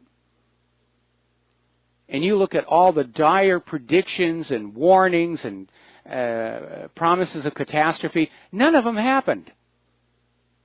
None of them happened. And now the scientists are trying to backtrack and say, well, there was an error in our data, or we overestimated this or estimated that, because that's better than saying we were lying to you, which is what was really going on. But that's how government keeps you under control. They present you with one after the other, after the other, after the other, of impending disaster and doom, and then they'll offer to sell you a solution for a small increase in taxes and a small decrease in your personal liberties. So let's talk about vaccines, because it's that time of year. It's time for the flu vaccine. Get your flu vaccine. Apparently, according to this story, it was a YouTube video, the corporate media wants you to believe that all vaccines are 100% safe and effective, but apparently this last year, flu shot injuries have gone up 1,000%. That's a tenfold increase, an order of magnitude. Somebody says vaccines are totally harmless, then you have to ask them, why has the federal government paid out $3.7 billion for vaccine injuries if they're really safe? We have victims of the Gardasil vaccine speaking out. We had that report that came on out a couple of weeks ago about the way the flu vaccine is manufactured actually distorts it and turns it into a form that is a threat to chickens, not humans. So you get the shot with all the adjuvants in there like the aluminum, and it doesn't really protect you from human flu. You're being vaccinated against chicken flu. And that's the real reason why the flu vaccines are not effective. And they've admitted to that as well. Now, this in turn has prompted a little bit of a backlash, not just from patients, but even within the industry and government itself.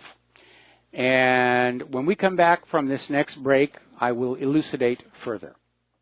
Aloha, America. Welcome back to the show here. Now, as I teased before the break here, there is beginning to be a backlash over the issue of research fraud. And we're not talking about somebody made a mistake with a calculator. We're talking about deliberate, intentional fraud to create science to order for whoever gave you the grant to do the research. We saw a lot of this when Al Gore first came on out with human-caused global warming and said, we've got millions of dollars to give out to scientists who can prove human-caused global warming. And scientists, individual scientists, are just as corruptible as individual lawyers, individual politicians, individual clergy. And they said, yes, give me the grant money. I will prove humans are warming the earth. There's also been a major problem with fraudulent medical research. And it has come out recently that a lot of these so-called journals have had to retract large numbers of articles that supported this or that medical treatment because they detected fraud.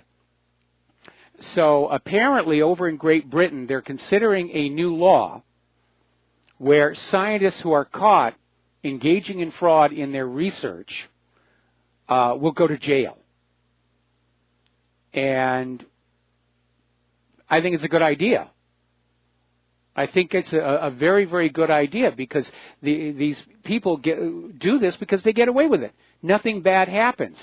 At the very worst, their article gets retracted. But if you're a full-time professional scientist, you've written dozens, if not hundreds of articles, so one or two being taken back is no big deal, and you still have your grants and your grant money. unless you acquired that fraudulently. And star of the global warming movement, Michael Mann, faced some allegations about that as well. That's why we have a scientific method. Scientists understand up front that human beings are flawed, frail entities. And individual scientists can get caught up with their ambition or with the desires of their funding body or just the desire to be famous and having discovered something amazing. And these biases and these pressures can lead to a loss of objectivity. So scientific method exists as a way of determining the truth outside human agency. You don't listen to somebody's opinion. And scientific method is why you do things, or supposed to do things, as double-blind studies.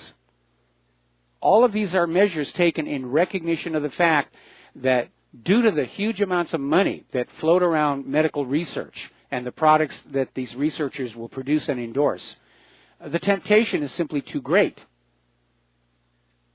And chief among the tenets of the scientific method is reproducibility. And that is, if one scientist mixes together some chemicals and he gets something wonderful and he publishes, other scientists should be able to take the same recipe, if you will, mix up the same chemicals, get the same result. And if they don't, there's a problem. Maybe it's a mistake on the part of the original author. Maybe it's a contamination that snuck on in. You have to check everything. But fraud is, in fact, rampant everywhere in our society these days, it seems like. But I'm in agreement with that suggested law in Great Britain that scientists who commit research fraud ought to go to jail.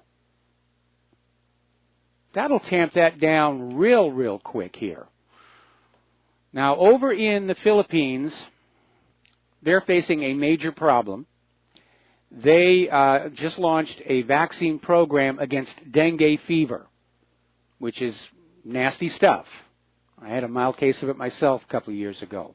But apparently, once the shots were already administered, 733,000 people, the pharmaceutical company Sanofi Pasteur admitted the clinical data showed Dengvaxia, which is the first licensed dengue vaccine, could make the disease worse in people who had not previously been infected with the virus. So it's not only not protecting these people against dengue fever, if they get it, it will be worse because of the vaccine. So another case of profit ahead of patience here. There was a story that came out in Natural Blaze about this woman who 10 years ago took her child to the doctors over strep throat and literally went through a situation where, you know, the nurse said, you got to get your kid up to date on the vaccines. And the mother said, no, I'm concerned about their safety and efficacy. And the nurse apparently walked back in with a loaded syringe with who knows what was in there and literally blocked the door and told the mother, you will not leave until your daughter is up to date on the vaccines. And the mother whips out her phone and says, you let us out or I'm calling the police right now. And then shortly thereafter, when she got out of there with her daughter, she was told that she was no longer allowed to come to that clinic. We'll be back after these few words. And aloha, America. Welcome back to the show. We're going to go back to the phones now, and we're going to start with Tom in Florida. Aloha, Tom. Welcome to the show. What's on your mind? Well, good day to you, Michael. Yeah, Mike, what is on my mind is the Supreme Court just passed a decision 7-2 to help Donald Trump with its travel ban. And you got the leftist little midget, Ginsburg, and the other schmucker, Sotomayor, ruling for it. And 7 of them told forget it. And now Trump's went in again. And there you go, Michael. I mean, this is what we need, these kind of victories to straighten this country out because look what's going on in Germany, Michael, Merkel, Berserkel. Yeah. They're right now, she's losing power like crazy. And I'm going to tell you, I'd like, maybe you can answer this for me. Is Merkel, does she have any kids? And if she doesn't, why is she trying to rape Germany with all these Muslims? Because it seems like to me she's a Stasi East German who has no kids, but she wants to flood that place with a bunch of Muslims. What is the modus operandi with her? Well, and Israel now with Michael Flynn. It's not just Muslims. Germany's being flooded also with African migrants. It's not the particular class of migrants. It's just Merkel is supporting that open borders globalist policy. And apparently she's tangled up very much with the New World Order people, George Soros, and is just intent on telling the people of Germany, look, you don't get to decide who comes into your country and who doesn't anymore. It's up to us, and we think everybody should be allowed in. They have a right to enjoy the wonderful civilization that exists in Germany, which is so much better than the countries that they left. Forgetting, of course, that the culture in every nation is built by the people of that nation, and if the people in Africa, for example, wanted to have the same kind of architecture, engineering, and culture that the Germans, they would have built it long before now. And so what the New World Order is doing is they're going out to these countries that have very low standards of living and saying, we're going to let you come on into these places that have got clean water and indoor plumbing and proper sanitation and beautiful buildings, and you're just welcome to come on in and act like it's all yours now. And the German people have really had enough of it. I think the people of Sweden are not far behind. Well, no, Michael, absolutely. The people of Sweden know the crime rate is off the chain over in Sweden, and the German people are finally waking up, and they're fed up with this Merkel. She was a Stasi East German, and my facts are right. I don't believe she has any children. So if she don't have no offspring, of course she's going to flood the place because she don't even think about her own bloodline.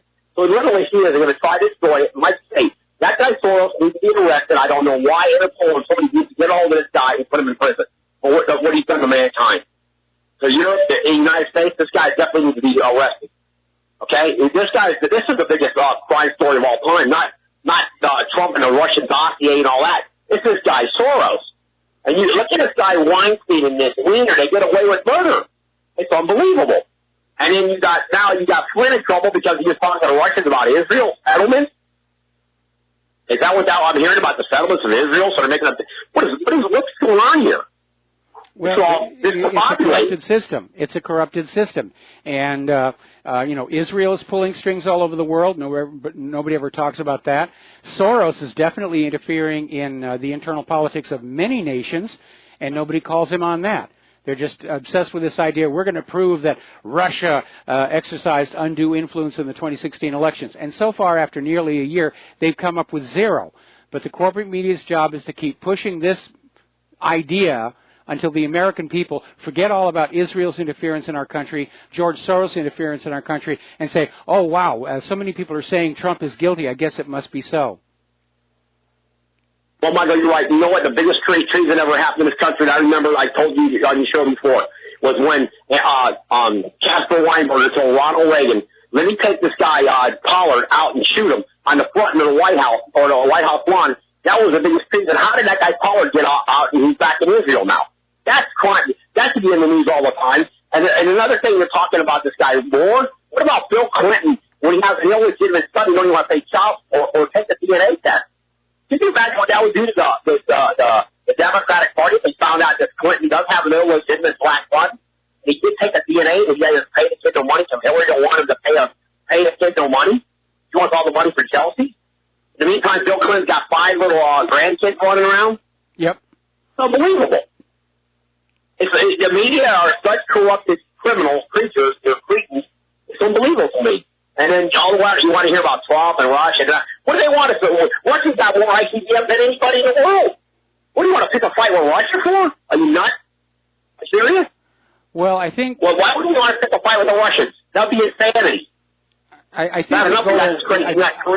think the real goal here is not necessarily an actual conflict with Russia and China, but to basically reestablish a Cold War in order to divide the world up, with the U.S. thinking that most of the nations will side with the U.S., although recent indications are more and more countries are pivoting toward Russia and China, and the U.S. could find itself very much isolated on our side of the planet during a new Cold War. But of course, the danger with any Cold War is it could get hot at any moment. That certainly almost happened to the Cuban Missile Crisis. That's right. Michael, is Ruth Bader Ginsburg, I heard today, she's 86 years old? Yep. You got a woman 86 years old on the Supreme Court? What is that? That's insanity. She's almost 90 years old. Well, they got her on the Supreme Court. She looks like she got dementia. She's 4'1"? Well, her being a woman is not an issue. Her height is not an issue. But I agree, mental competency is.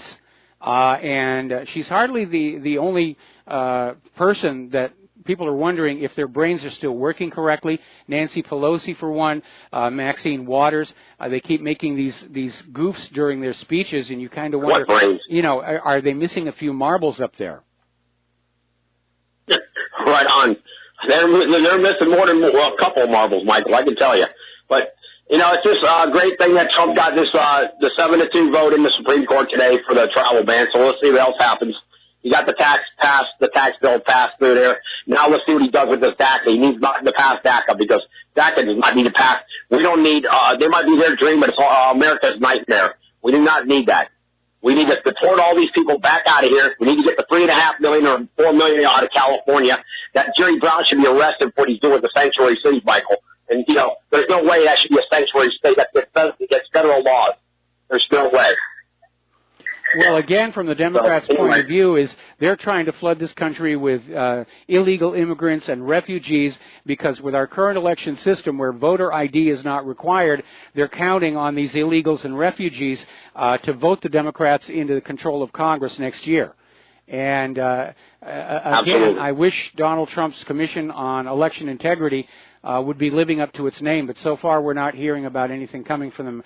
One other thought occurs to me, and that is if you are a pilot, you are required on a regular basis to recertify, to basically prove that you are still know how to fly a plane, that you're mentally capable of doing that. I think we ought to have the same thing for all our politicians. You know, every 6 months they're evaluated to see if they are starting to suffer from dementia, and if they are, as some of them certainly seem to indicate, then it's time to give them a nice retirement. Bye-bye, McCain. Bye-bye, Corker. Yep. All right, well, listen, Tom, we're going to let you go. Thanks, sir. And we're going to switch over to Sherry in Fredericksburg. Aloha, Sherry. Welcome to the show. What's on your mind? Well, what's on my mind, Mike, is something you said about science, and you have to be careful. You made a good point on this. I had been thinking about something this week, that our ability to do what God can do is actually here in its infancy. And lasers in the future will heal. You can pray, intercessory prayer heals, but you can also create lasers that heal and create quantum connectedness. In fact, I was reading this the other day. I thought, oh, I've got to weave this into artificial intelligence knowledge here. Entangled photons are now relatively easy to create by shining a laser with energetic, short wavelength violet light into a nonlinear crystal. Yes. And this Bell's theorem, that's Theorem, Bell's theorem, he came up with a mathematical proof that our space-time reality is non-local. So we're getting into scary stuff that some people, you know, playfully call ET technology. I enjoy calling it that. But it's here, and it'll get more so now. But there's a major difference between what artificial intelligence can produce and what God can do. And you kind of pointed to it here. Artificial intelligence can do the same thing God can do, but it can also turn that technology against us, whereby God,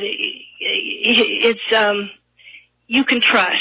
The soul force in the universe that Gandhi talks about, I believe, as Episcopalian, is just a totally loving force. I don't believe in God being an evil, angry, Sherry, let me cut in on you because you can trust it. I avoid discussions of religion for reasons we've already discussed. I know. But you are absolutely correct that we need to be concerned about this idea of AI systems now being able to create new, better AI systems. And yes, there's a very real possibility that we may be now engineering our successors here on Earth. Well, the thing is, God can do it too. That's what I'm saying. Yeah, now this, I'm not really looking at it as a religious thing. I'm just looking at if God's going to bring it into the world, it has to have an efficacy. It has to have a way of proving itself, or it wouldn't be able to manifest in the world, because this is a different level of existence. And if it's going to manifest in the world, it's going to have a worldly way to create it, and it's also going to have a godly way to create it. As I see it, it's not just religion. It's just that the universe has this wonderful entanglement. It's the unique significance of quantum mechanics, entangled photons, and all that stuff. Yeah, there's some good stuff in quantum mechanics. Entanglement is unique. Okay, Sherry. Again, I want to get away from talking about. I want to get away from talking about God, but there are some amazing things out there, and I mean, if you look at the natural world, which you think was all created by God, there's a lot of mistakes in it. Nipples on men, the duck-billed platypus. There is. And but in this world, we do need to be very, very careful about those things that we're bringing into the world. We've already seen how GMO was botched up and has become a potential crisis for the human race. We've seen how the greed of the vaccine makers has resulted in putting out vaccines that are causing more harm than good, like that dengue vaccine they just tested down there in the Philippines. And now all of a sudden they're saying it's going to make the disease worse. Now, we do need to be careful with this idea of AIs creating other AIs, because inevitably they're going to progress to the point where they're going to be beyond the ability of human beings to understand. And that's when it's going to become very, very risky. Well, I think it will be understandable. I don't know how much they're going to want us to understand it. My big warning here is don't let them, like I said before, don't let them call it God, because this soul force is also in the universe, and it works differently. It works the same, but it's something you can trust. I'm just going to leave it with that. There is a soul force in the universe, according to Gandhi, and I tend to kind of lean that way. That's me personally. You don't have to lean that way. But if it's just be careful if they start calling it God, because even though it can do some of the same things, maybe a laser could come in and heal something. It'll be very nice in the future. Cancer could be eradicated and everything. But I think just be careful. You don't have to worry. You don't have to worry about, because all of our technology to date can modify and change the material that's already here, convert certain chemicals into other chemicals, and so forth and so on. So far, no human technology has ever been able to create matter or energy out of thin air, or to transform one to, well, yes, we can convert energy to matter, or matter to energy, that's what a nuclear bomb does. But the idea that we're building machines that would approach Godhead, no. Are we building machines that could eventually replace us as the dominant form of life on this planet? Absolutely. And it's a very real possibility. But again, in the desire for corporate profits, we're seeing corporations make very dangerous and reckless decisions. And I question this idea of having an AI able to create new and better AIs than itself. Because at some point you're going to evolve to something where it is truly self-aware and sentient. And we're going to find ourselves looking into our computer screens, and there's going to be something looking back. And that is going to be a crisis for the human race, I think. Anyway, we're going to let you go here. I'm running out of time, and I only got a few more stories to get into. Getting on back to vaccines, we talked about this a little bit before, but it's worth mentioning again, especially in light of the dengue vaccine disaster down in the Philippines. There was a study conducted by Keele University and published in the Journal of Trace Elements in Medicine and Biology. And basically what they did is they found that the brains of autistic children have up to 10 times more aluminum in their brains than what is considered safe in adults. Now, the study notes that aluminum is crossing the blood-brain barrier, and accumulating in cells involved in maintaining a constant internal environment such as temperatures. Now, according to the Centers for Disease Control, aluminum is present in U.S. childhood vaccines that prevent hepatitis A, hepatitis B, diphtheria, tetanus, pertussis, the Tdap, Haemophilus influenza type B, human papillomavirus, and pneumococcus infection. They're all carrying aluminum into your body, into your children's body. And the aluminum is added, according to the CDC, as an adjuvant, which is to increase the body's immune response to the vaccine. And this study seems to undermine any claims that aluminum in vaccines are safe, because these children, there was no other possible source for them to get intravenous aluminum, which could then get into their brains. And so this does need to be looked at. But again, there's big money involved, and nobody wants to put out information that would yield to civil rights laws, civil lawsuits, or even worse. Now, another system that was touted as being good for the country and turned out not to work is the gun registration background check system. Because apparently somebody did an inspection and found out that some 4,000 guns were sold to people. Even though the background check said they were clear, they actually had criminal records, mental health issues. So now the feds are trying to get these 4,000 guns back. We'll be back with the last segment of our program after these few words. And aloha, America. Welcome back to the show here. Now, we all know that civil forfeiture is a major, major problem. And there is an interesting case, though, that just happened down in Wyoming. Musician Phil Paramovich drove in Wyoming without his seatbelt buckled. Now, a click-it ticket in Wyoming usually runs about $25. In Phil's case, it cost him nearly $92,000 when the police just decided to confiscate everything because he was driving without a seatbelt. Horrible crime. I don't advise doing it, by the way. But apparently a judge hearing the case said, yeah, this was a little bit of overkill, and he's handed the $92,000 back to the musicians. So that's a good thing. I remember when I was a kid, seatbelts weren't mandatory. In fact, my parents both engaged in a little auto racing, hill climb, rally, that kind of thing. And my father had seatbelts in his Triumph. And the social reaction around us was, oh, that just proves you're a reckless driver. Oh, you're a dangerous person. If you've got seatbelts, you must be a horribly reckless driver. And now, of course, it's completely different today. I mean, I can't get in a car. I feel uncomfortable if I don't have the belt on. Now, over in Atlanta, Fulton County, there was a little bit of an ugliness because apparently some activists were trying to provide the homeless with a Thanksgiving meal. And the police showed up and handed out tickets because the activists did not have a food distribution permit. Now, apparently, Fulton County does have a policy requiring organizers of such efforts to obtain a permit. But the problem is local authorities in the past have turned a blind eye to the ordinance.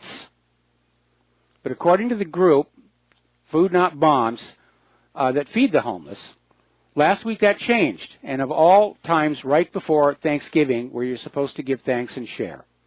That really is the police state. I don't think you should need to have a food distribution license to simply give packaged food from the supermarket to the hungry and homeless. Now, for some reason, Democrats are calling for a ban on bulletproof glass in stores. They're claiming that it is offensive for stores to erect bulletproof glass to protect their workers. Who is it offensive to? The criminals? I don't really care about not offending criminals. I think if a store has the funds to put up bulletproof glass, it's a good thing to do. Especially in places like Chicago and Baltimore. And speaking of Baltimore, you know that police officer who was shot with his own gun just days before he was going to testify against his fellow officers? The Baltimore Police Department first refused to allow the FBI to examine that case. Then when that became a stink, they turned around and said, yes, the FBI can investigate. But it looks like more dirty cops. Anyway, there's the music. Time for me to get on out of here, get something useful done with the rest of the day. Please stay tuned for John Stadmiller. He's got a very interesting guest for you.